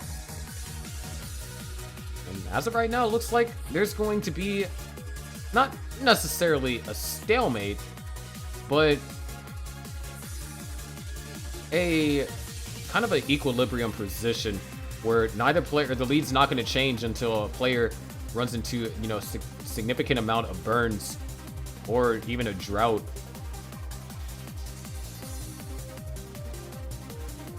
But Rhubarb is committing to this row 2, and oh, a couple of misdrops over here from SB.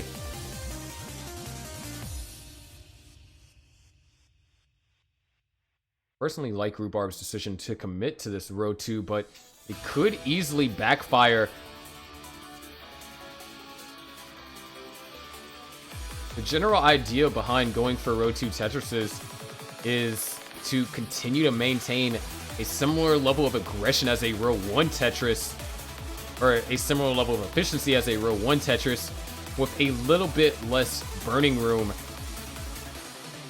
And in order to really kind of burn out of a row 2 comfortably, hold on. We can't be concerned about burning out of a row 2. Rhubarb has to burn out of this. Hey, wow!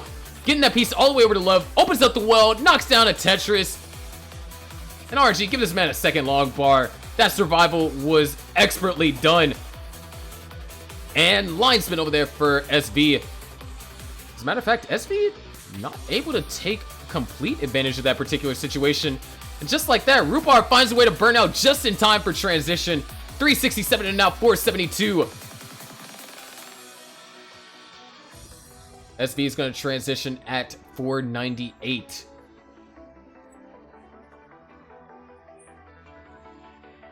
There it is, Tetris for Rhubarb, 393.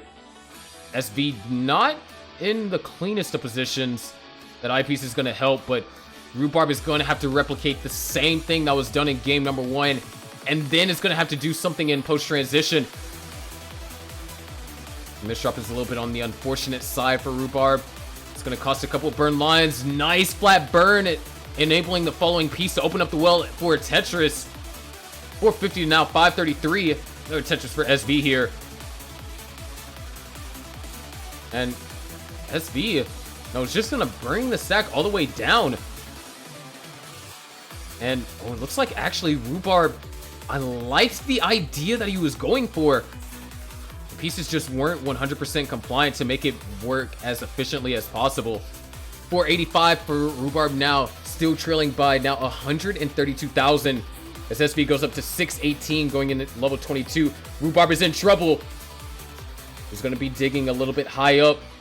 He's an L and a J respectively and does not get either in a relative time frame. And oh, this left side is dangerous and Rhubarb's going to top it at 488. SV takes game number 2 and is 1 game away from securing the win for the Millionaires.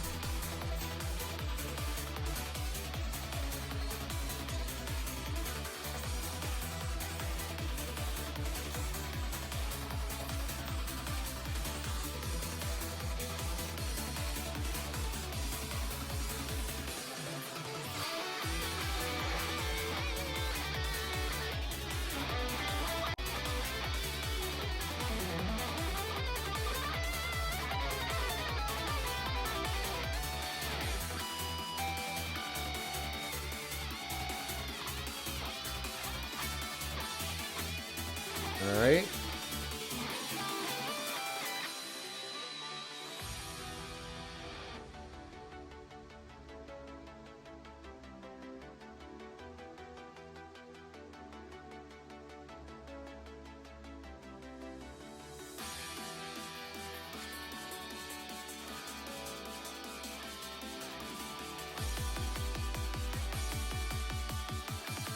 Rhubarb, since you said you're reinserting cart, could you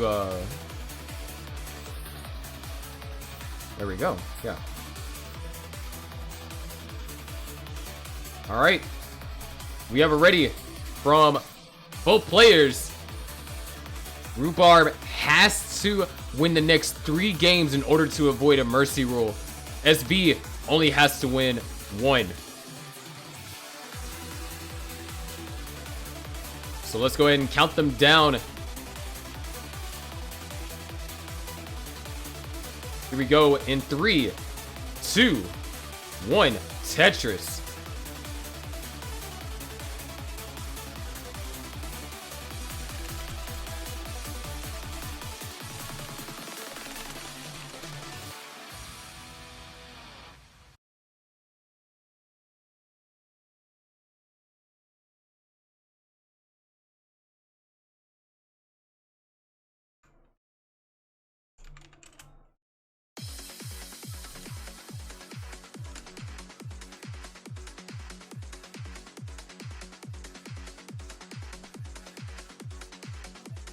So here it is, game number 3. Rhubarb has to win the next 3 games in order to avoid a mercy rule and a guaranteed victory for the Millionaires.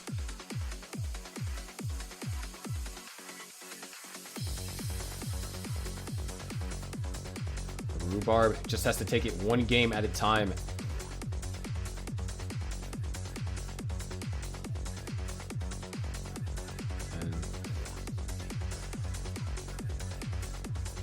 So far, things looking pretty stable.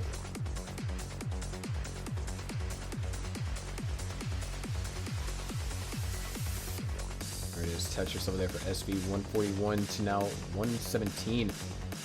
Rhubarb in the midst of a drought here, forced to take a triple, and missed the adjustment.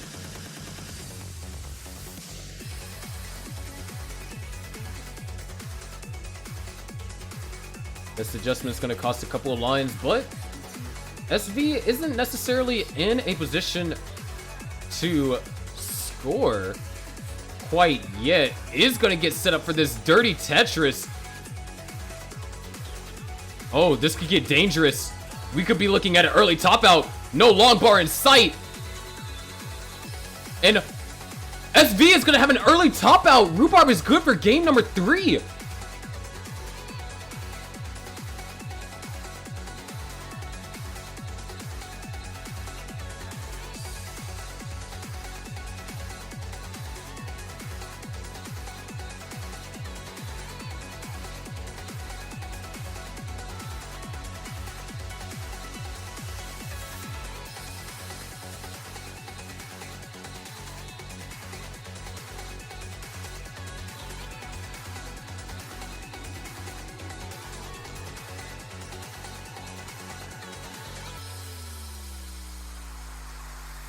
once we have it ready, we do have it ready. Step 1 of the reverse sweep has been done, but needs to move on to step 2. Here we go. Can Rhubarb bring us to a decider, or will SB put the game away before Rhubarb gains too much momentum? Here we go in 3, 2, 1. Tetris.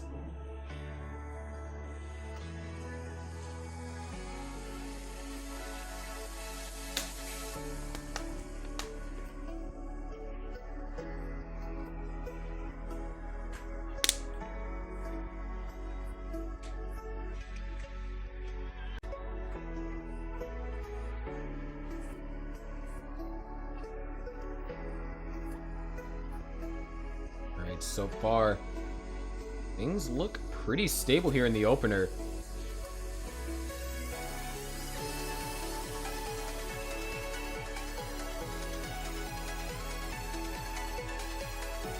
And Rhubarb has to take a double, so it looks like we're not going to be seeing a tie. 23-piece drought for Rhubarb, actually.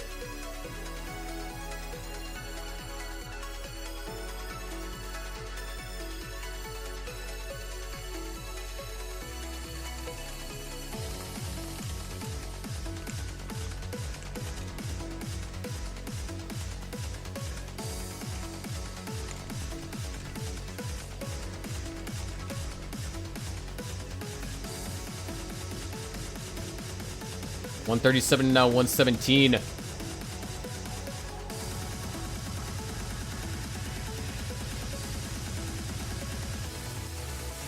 And you're separated by a single there for a second.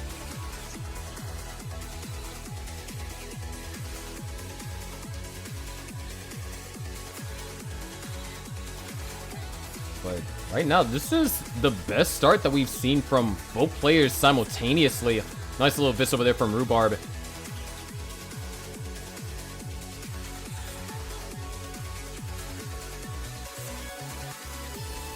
You know, it'd be funny if it was like implemented in a future game where doing a Vits gets you extra points, similar like how a T-spin mini. I think that'd be hilarious.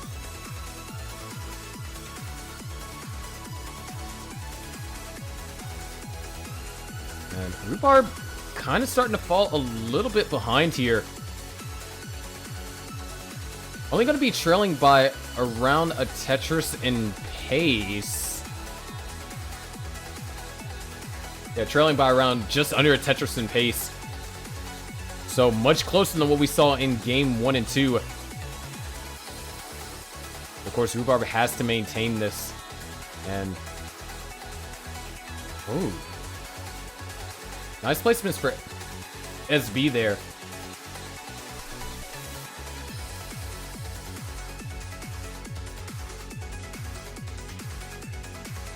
And a couple of tricky pieces for Rhubarb. Not entirely sure how he's able to navigate this in an efficient manner.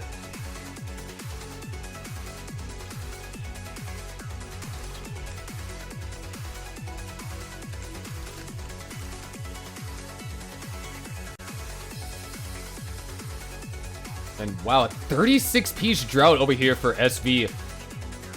40-piece drought. I think this is going to be our biggest drought for today. I mean, this is what you call a gauntlet drought. And after 49 pieces, finally gets the long bar. But that drought costed SV almost all of his advantage. I was able to knock down 3 quick Tetrises following the drought.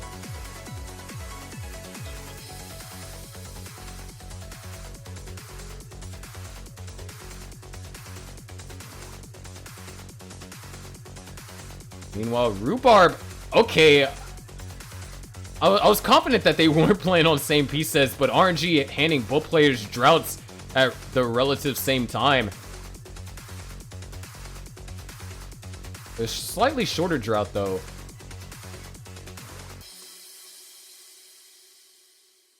But we are nearing the transition. How'd you play again? I'm not supposed to do that.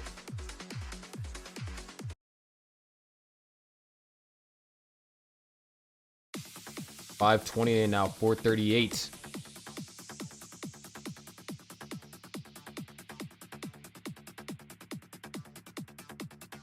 Rhubarb down by 60,000, so a much closer game going into transition than what we saw in game 1 and 2. Of course, game 3 was able to win due to an early top out from a little bit of aggression from SV.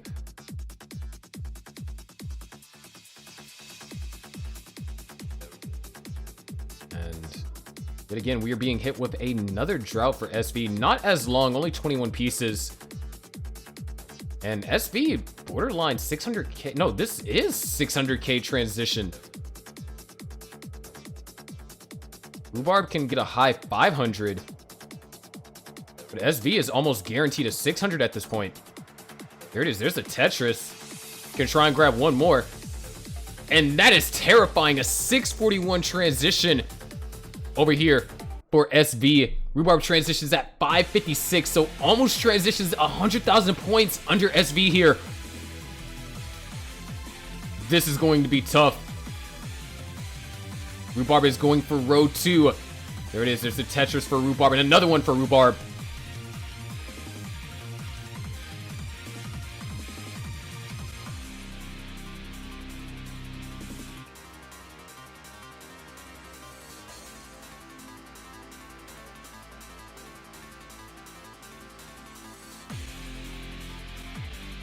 Rhubarb now has to do a little bit of burning. 747.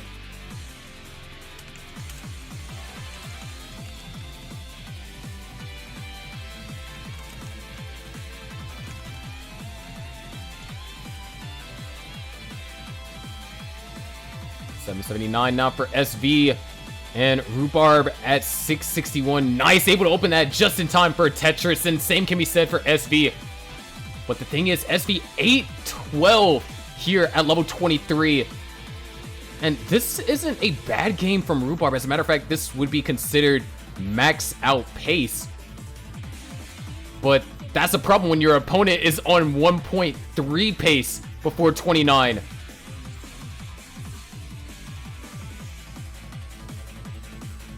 However, these pieces are a little bit complicated for SV. And Rhubarb, unfortunately, is not in a position to capitalize on the unfortunate pieces. There is one Tetris, though, for Rhubarb and SV. Now, with 3 separate eyepiece dependencies across the stack, covers up 2 of them. This is Rhubarb's opportunity, but not really in position in the early tuck. Rhubarb is in danger. This could be it. Oh, no, another misdrop. That piece went over too far. Rhubarb needs an L or a J, and he needs it now. All right, nice burns. Great skims. There's a single. There's a triple. That's huge. Followed up by a double. Rhubarb has brought the stack down, but trails by almost 200,000 points and is in no position to score Tetris. There's not much Rhubarb can do here. Rhubarb's going to have the best post-29 play that he's ever done on Gauntlet, maybe ever done in his career, because SV is going to be active. Rhubarb has to first get the stack under control and get it into a position to survive 29. Only has 9 lines to do so.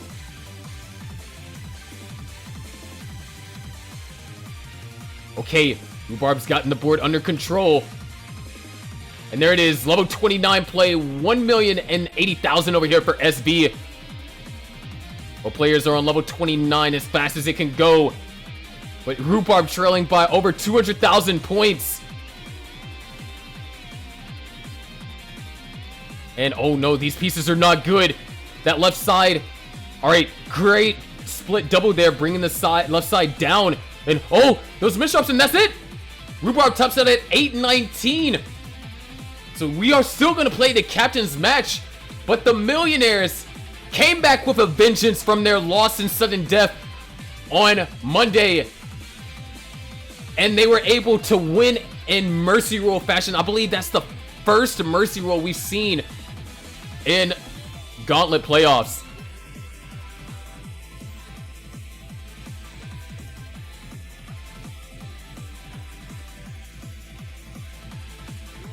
Excellent play. And so far, the Millionaires keep the trend. They've never lost against the same team twice.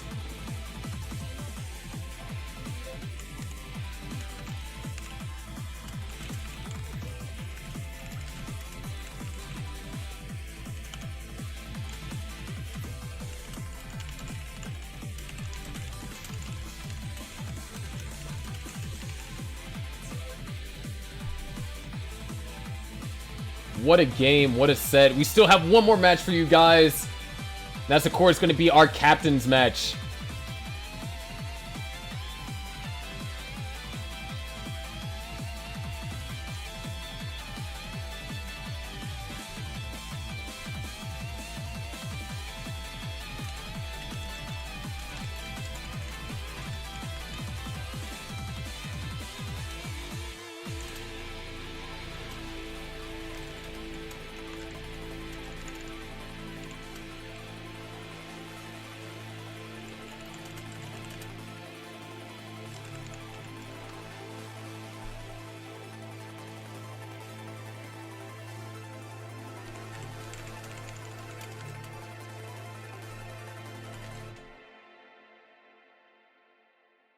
Oh yeah, SV is going to be a captain next season. Hello, you're not supposed to be playing.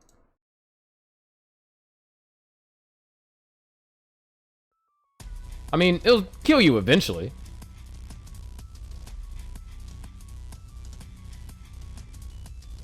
I think SV is going for something. But meanwhile, I'll be taking this time to try and get our next players up.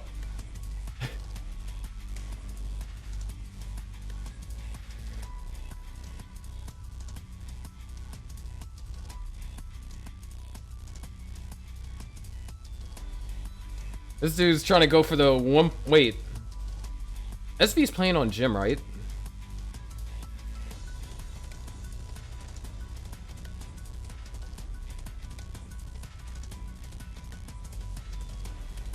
Really, it depends on it depends on who I was playing next season.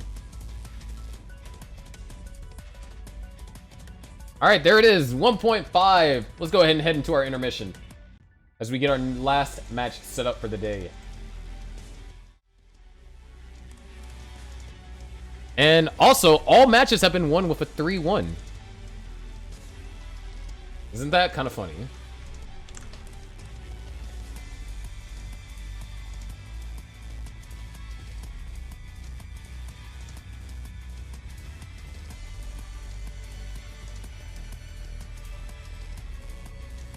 But while we the heck, why is this not updated? 1 second.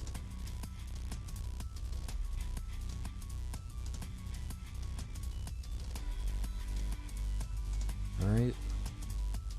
Let's see if I do this.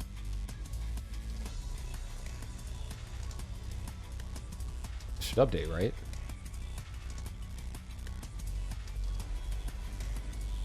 Bruh.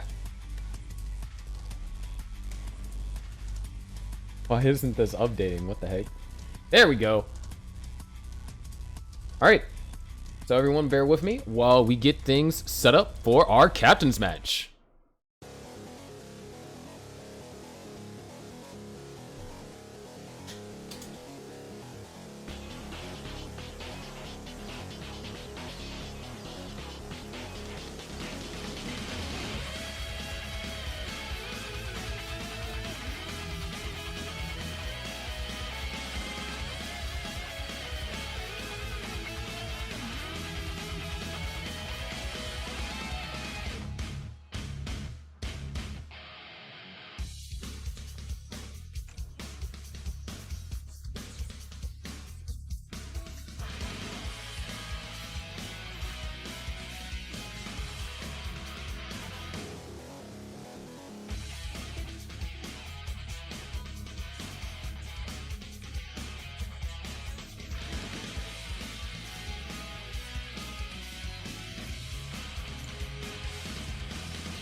All right.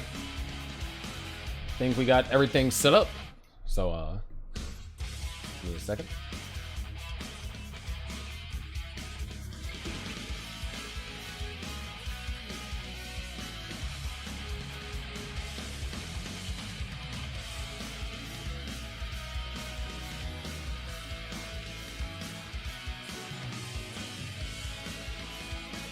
All right, ladies and gentlemen, welcome back for our final match here of tonight. The Millionaires have already secured the win. As you can see, F1 Pro X, O, and SV all defeated Raycon, DMJ, and Rhubarb respectively with 3-1s. So the score for the series is now 1-1.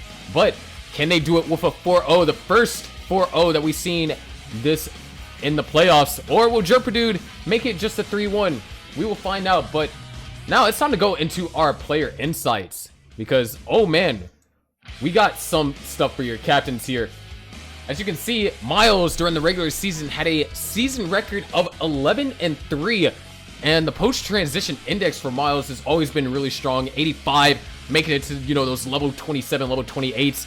But it's not only that, the average transition for both of these players is tremendously high. We're talking about mid 500Ks, and this is across 50 or so games, so this is consistently reaching these high transitions. And not only that, they both have some very respectable rates of transitions, 71% for Miles and 63% for Jerpadude. But in terms of how playoff performance is, Jerpadude showed up in the last match and had quite the impressive showing when in match number 1. And you'll see right here, this is what happened in match number 1. Both players had a 100% transition rate, but Jerpadude had a higher average transition and had a higher average score across 4 games. Miles, however, was able to play generally on average 3 more levels into level 29 than Jerpadude. So will that be a factor? Because Miles is definitely coming in. I mean, the entire Millionaires came in with a chip on their shoulder. So Miles is definitely looking for revenge here. Bro, look at that. What the freak? Level 37, level 34. This is what you guys are going to get. But of course, when both players are ready, we are good to get our captain's match underway. And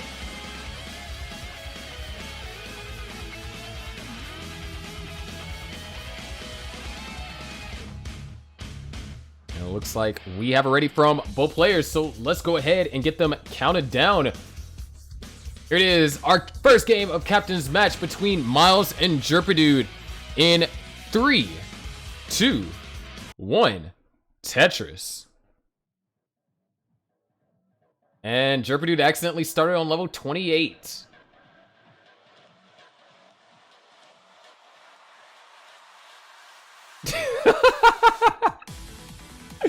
There we go.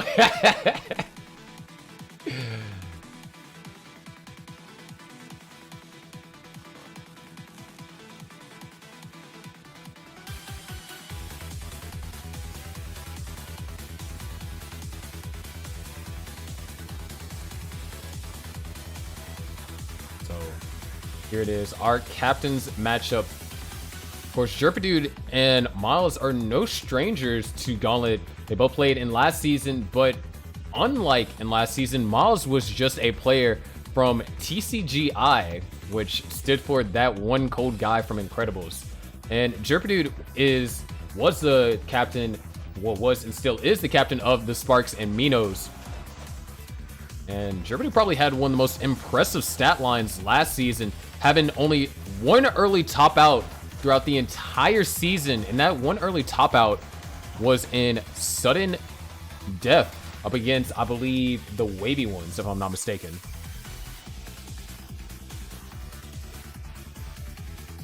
So Jerpadude is no stranger to the Gauntlet format, especially being in a captain role and having to perform at such a high consistent level.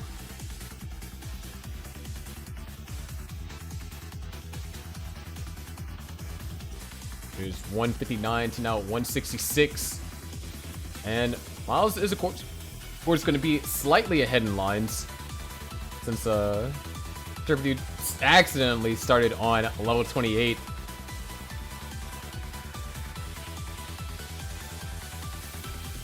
And the sequence of pieces actually going to cause Miles a couple more burns. A little bit of a tough Z piece. Does find a good piece to tuck. There's both players knocked down a Tetris. Jerpedude, on the other hand, is maintaining quite the high Tetris rate here in the beginning.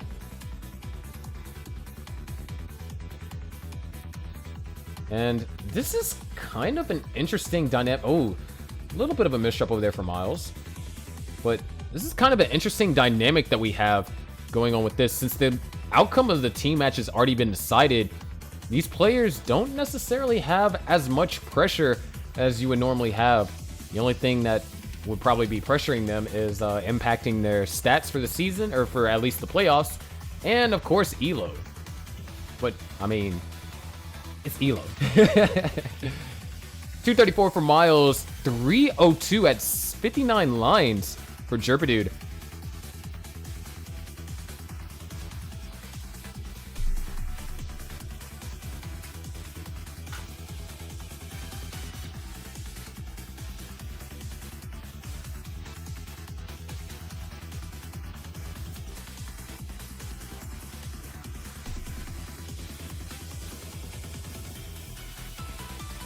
Players are keeping it clean. Miles having to take a double. Jerpedude, that's kind of, you know,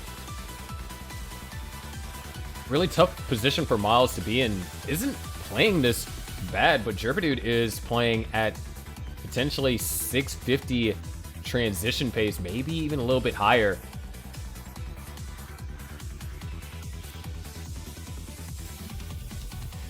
And oh, a couple of tough pieces over here for Miles as well.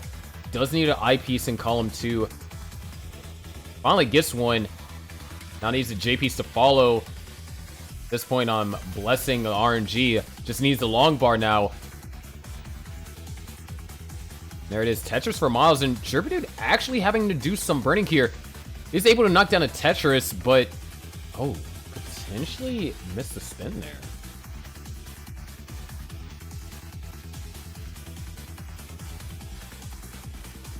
Just like that, Jerpedude lost a pretty decent chunk of the lead that he had built up against Miles just through sheer opening efficiency. That O-piece is going to be perfect, and Jerpedude is going to be back in scoring position. Miles, on the other hand, really tricky pieces to deal with. Able to get the double tuck. Both players in the midst of a drought. Jerpedude, 38-piece drought. Now let's see how long Miles' drought lasts for. Apparently both these players love to live in the desert, because now Miles is experiencing a 30-piece drought. And there it is. Both players had to experience essentially simul 30-piece droughts here. And they were both able to survive pretty easily. However, Jerpedude's board has been impacted by some sort of situation.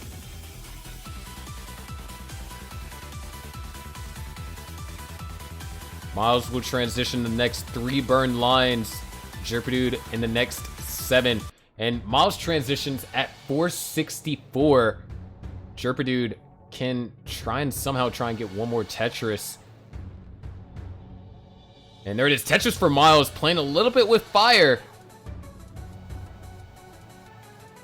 Now has to consolidate the stack, get back into a scoring position as Jerpedude transitions at 555. Miles is set up for a dirty left foot Tetris. There it is. Tetris for Miles, closing the gap now. But Jerpedude reopens it. There's another Tetris for Jerpedude. It's going to be a split double for Miles, and these pieces aren't it necessarily. Another Tetris for Jerpedude, now up to 100,000 point lead and a full level behind. As Miles is still trying to find a way to navigate through this.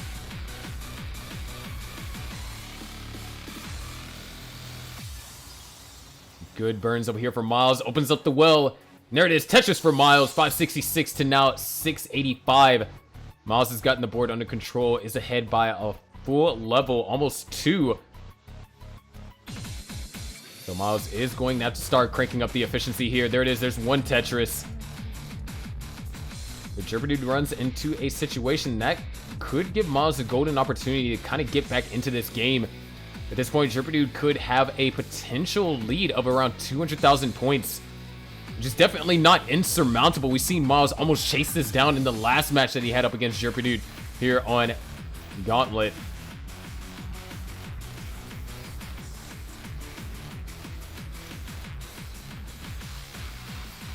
And oh, Jerpedude not able to get that piece all the way over to the left, and there really isn't a way to build up for a Tetris here. So Miles has an opportunity.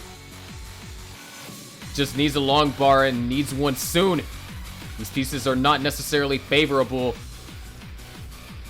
And unfortunately, Miles is not going to be able to capitalize too much off of this. Going to have to take these conservative burns. Meanwhile, Jerpedude, as the board looks like it was generated straight from 19.3 B-type. And oh, Miles not able to get those pieces over to the left. And wow, not quite getting that second. Oh wait, maybe Miles didn't want to go for it. Just going to try and find a way to navigate through this as efficiently as possible.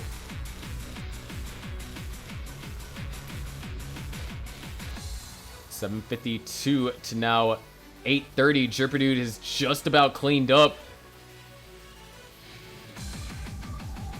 And yet again, another misdrop for Miles. As long as he can get the board under control, Miles stands a good chance here on the post 29. All right. Needs to be careful about that left side. Okay, that's perfect. Perfect pieces right here. Miles goes to 29 at 777.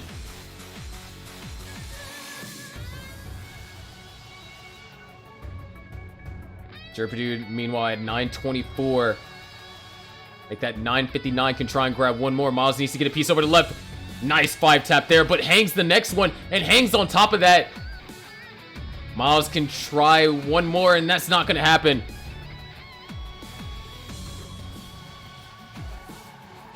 So Jerpedude is going to take game number 1. Of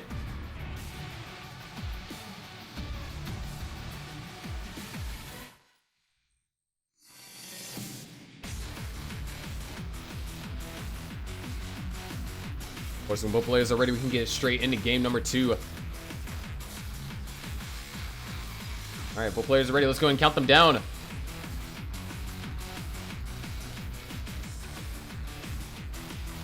Here we go in 3, 2, 1. Tetris.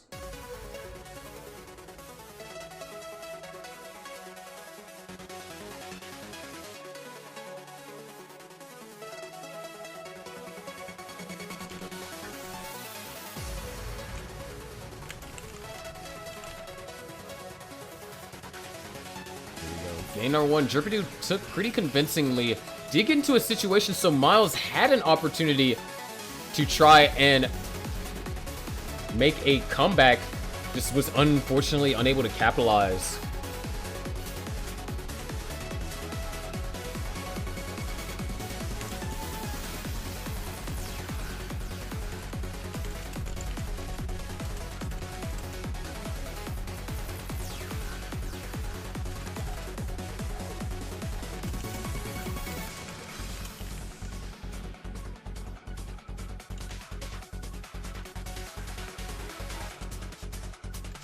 I was in a little bit of a annoying situation, not dangerous.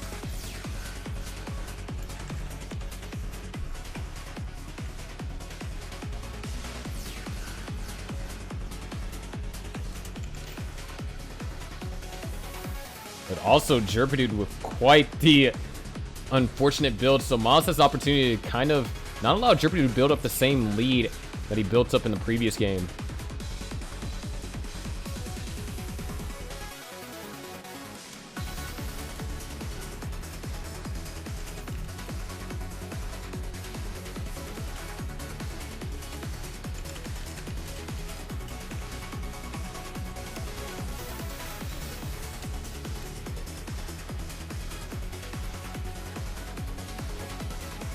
$131 to now $149.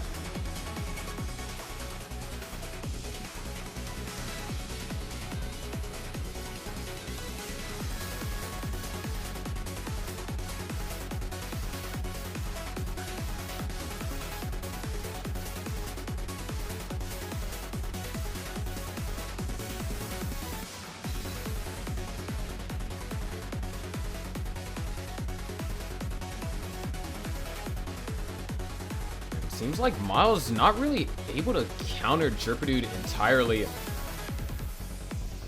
There's a Tetris for Miles. Jerpadude just got off to a very early lead here, just around 2 Tetrises.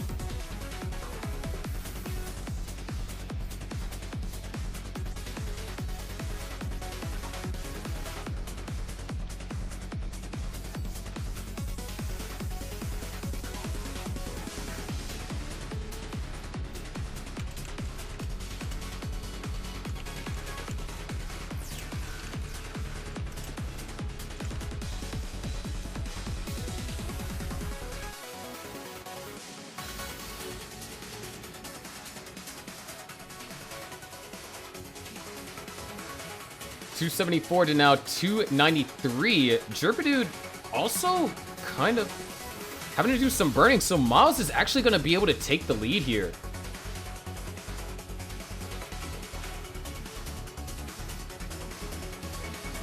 Jerpadude does bring the stack all the way down to the bottom.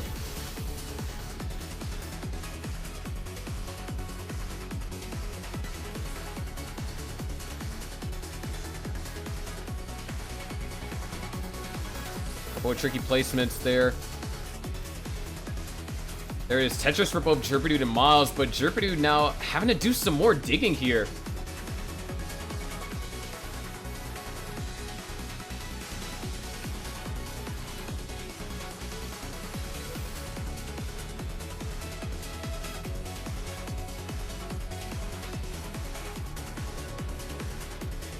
And Miles knocks down a Tetris, finally in a position to hold on to a lead. And we are tied there for a second.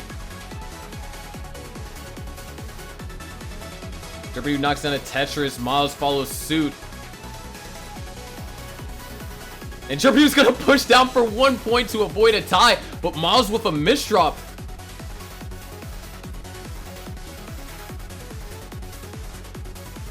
Push down tactic is too strong.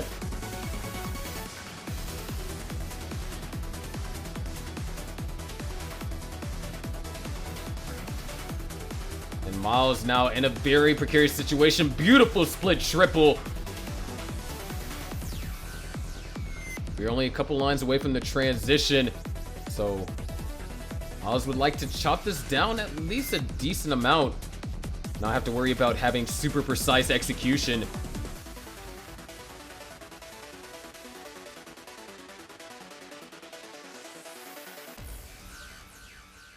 And just like that, Miles is able to burn this down to a decent height. Transitions at 426. Jerpy transitions at 503. And with those set of pieces, Miles will actually be able to get Tetris ready a lot sooner. Just needs to get access to that hole in column 3. Not quite getting the best pieces to combat that hole. All right, there it is. Jerpadude's going to knock down Tetris 554 to now 436. And a dirty Tetris for Miles, 461.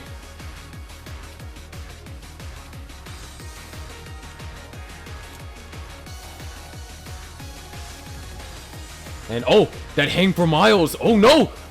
I think that's it. Miles is going to top it at 466. Jerpadude takes game number 2. Just that one push down point from Jerpadude just threw Miles completely off of his rhythm.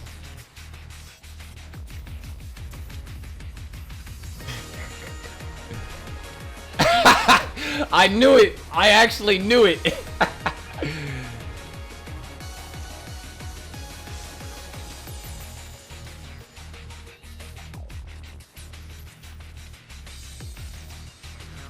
Jerpadude used push down. It was super effective. But both players are ready. Game number 3 is about to get underway.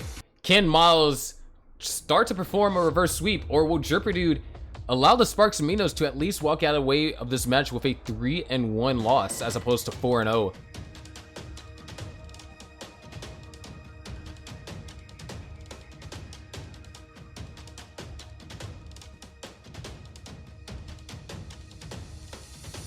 And oh, the 5 below adjustment.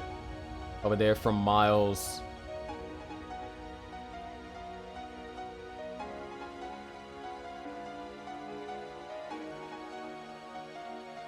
And as of right now, things are looking pretty clean here to start things off. Dude having to, honestly thought was setting up for a delay burn and was going to try and go for that T-spin. But now things have gotten a lot more complicated. Mason's just salty because he got knocked out in the first round of playoffs.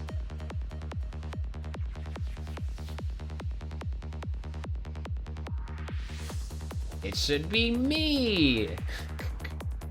That's not how Mason's feels right now.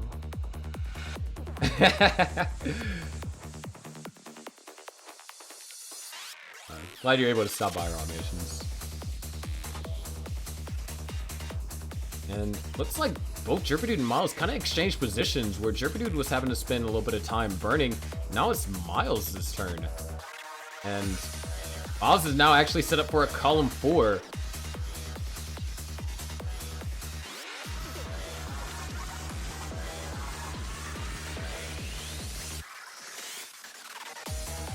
Tetris for Miles. Gonna burn this all the way down. Go back to column 9. If your dude can score a Tetris here, it's gonna essentially tie things up.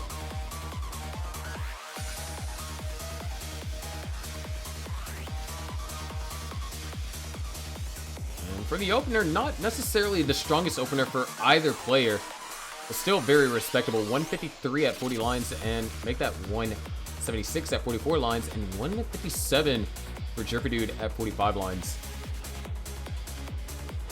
Of course, Jerpy is in a much more flexible position than Miles. Only needs to win one more game in order to win the set, and overall doesn't necessarily have the pressure because the match outcome won't change. However, stats can be affected, and of course elo, so take with that what you will. Nice setup over there from Miles. Miles actually maintaining this 2-3 Tetris lead over Jerpy here. Jerpy needs a J or an I piece to help open this up, and oh wow!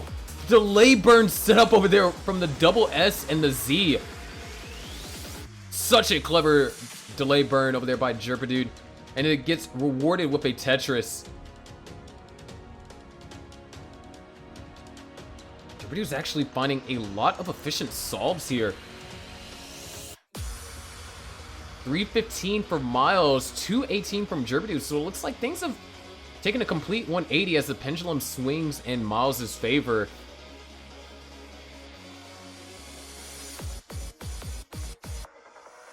Miles now having to do a little bit of digging. Is still behind in lines by a decent amount, so yeah, that Tetris is going to solidify a guaranteed 82,000 point lead.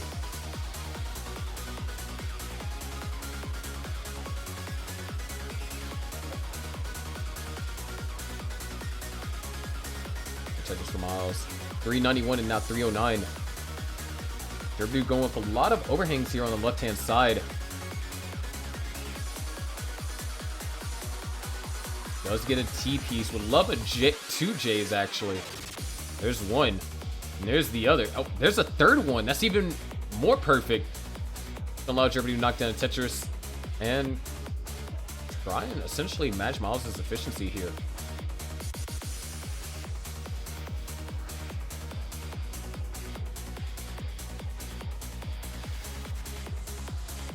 And right now, both players are pretty comfortable. Lead hasn't changed. So they're scoring Tetrises on the same wavelength. Very few burns are having to be taken by either player. Dude, however, starting to make a small comeback.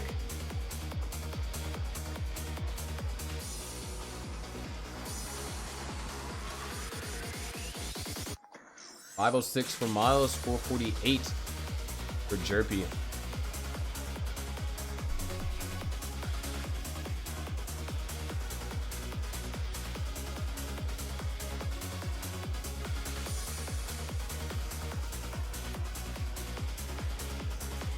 Jerpy now running into some minor complications here. We are just before transition, so would want to try and maintain a clean board.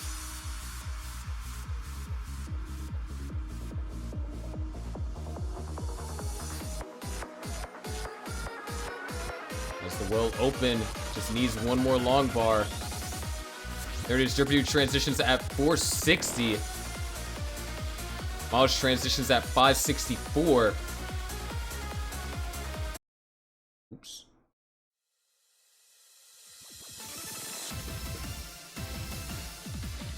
Miles wants a chance for the Millionaires to win 4-0. Has to win this game. Has the advantage here.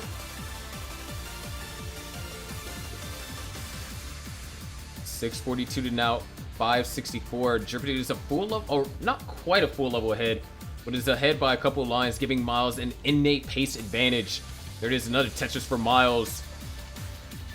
Complete 180 of what we've seen in the past 2 games, where it's been Drippity that has been having the pace advantage throughout the majority of it. Miles is Tetris ready, but starting to reach dangerous territories. Has to survive. All right, nice double flip. Oh no, this is dangerous for Miles. Needs a J. Okay, good flat burn, but he can't get it over. Drippity now only needs one more Tetris.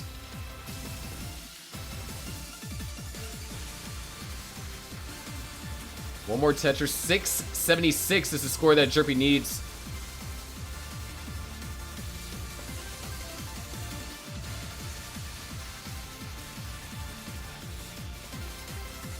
Just taking it line by line. 10,000 points remain. Oh, nice burn.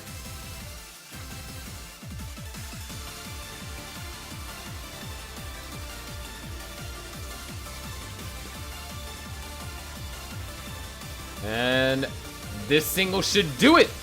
Drippity takes the set 3-1. And the Millionaires do take the match overall. Or not 3-1. Drippity takes the set 3-0, but the Millionaires take the match 3-1. Excellently played. Oh, wait, that's the wrong. My bad. This is why you use studio mode. But now the series is tied 1-1. Let's get the bracket pulled up here. There you have it. That's going to change 1-1. There will be 2 matches on Sunday. So Sunday, we're going to be back here on the Classic Tetris channel. Hopefully, I can fix some OBS stuff that I had prepared for today, but script broke. We're going to be back here on Sunday. For our first match is going to be Drywallers versus Wavy Ones at 2 p.m. Central. And the second match is going to be the third match here between the Millionaires and the Sparks and Minos at 5:25 p.m. Central. So if you want to see more Classic Tetris Gauntlet action, be sure to tune in on Sunday. But with that being said, that's basically gonna do it from me. We're gonna find somebody to raid. Hope you guys had a blast with Gauntlet. Hope you guys enjoyed the team format, since I know it's something that really hasn't been seen unless you watch my channel, which if you do watch my channel or you haven't watched my channel, it's Sharky1. I mean, you see me in the chat, so you can follow me there. But with that being said, let's go find somebody to raid.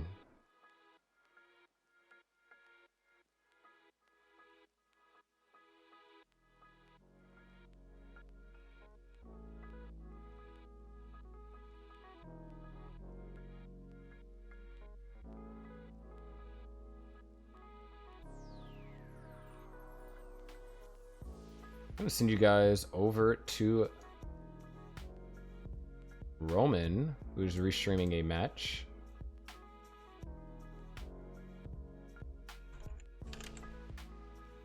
Anyways, I'm your favorite underwater host, Sharky, and I'll see you this Sunday in the next couple of matches of the Classic Tetris Gauntlet Overdrive playoffs.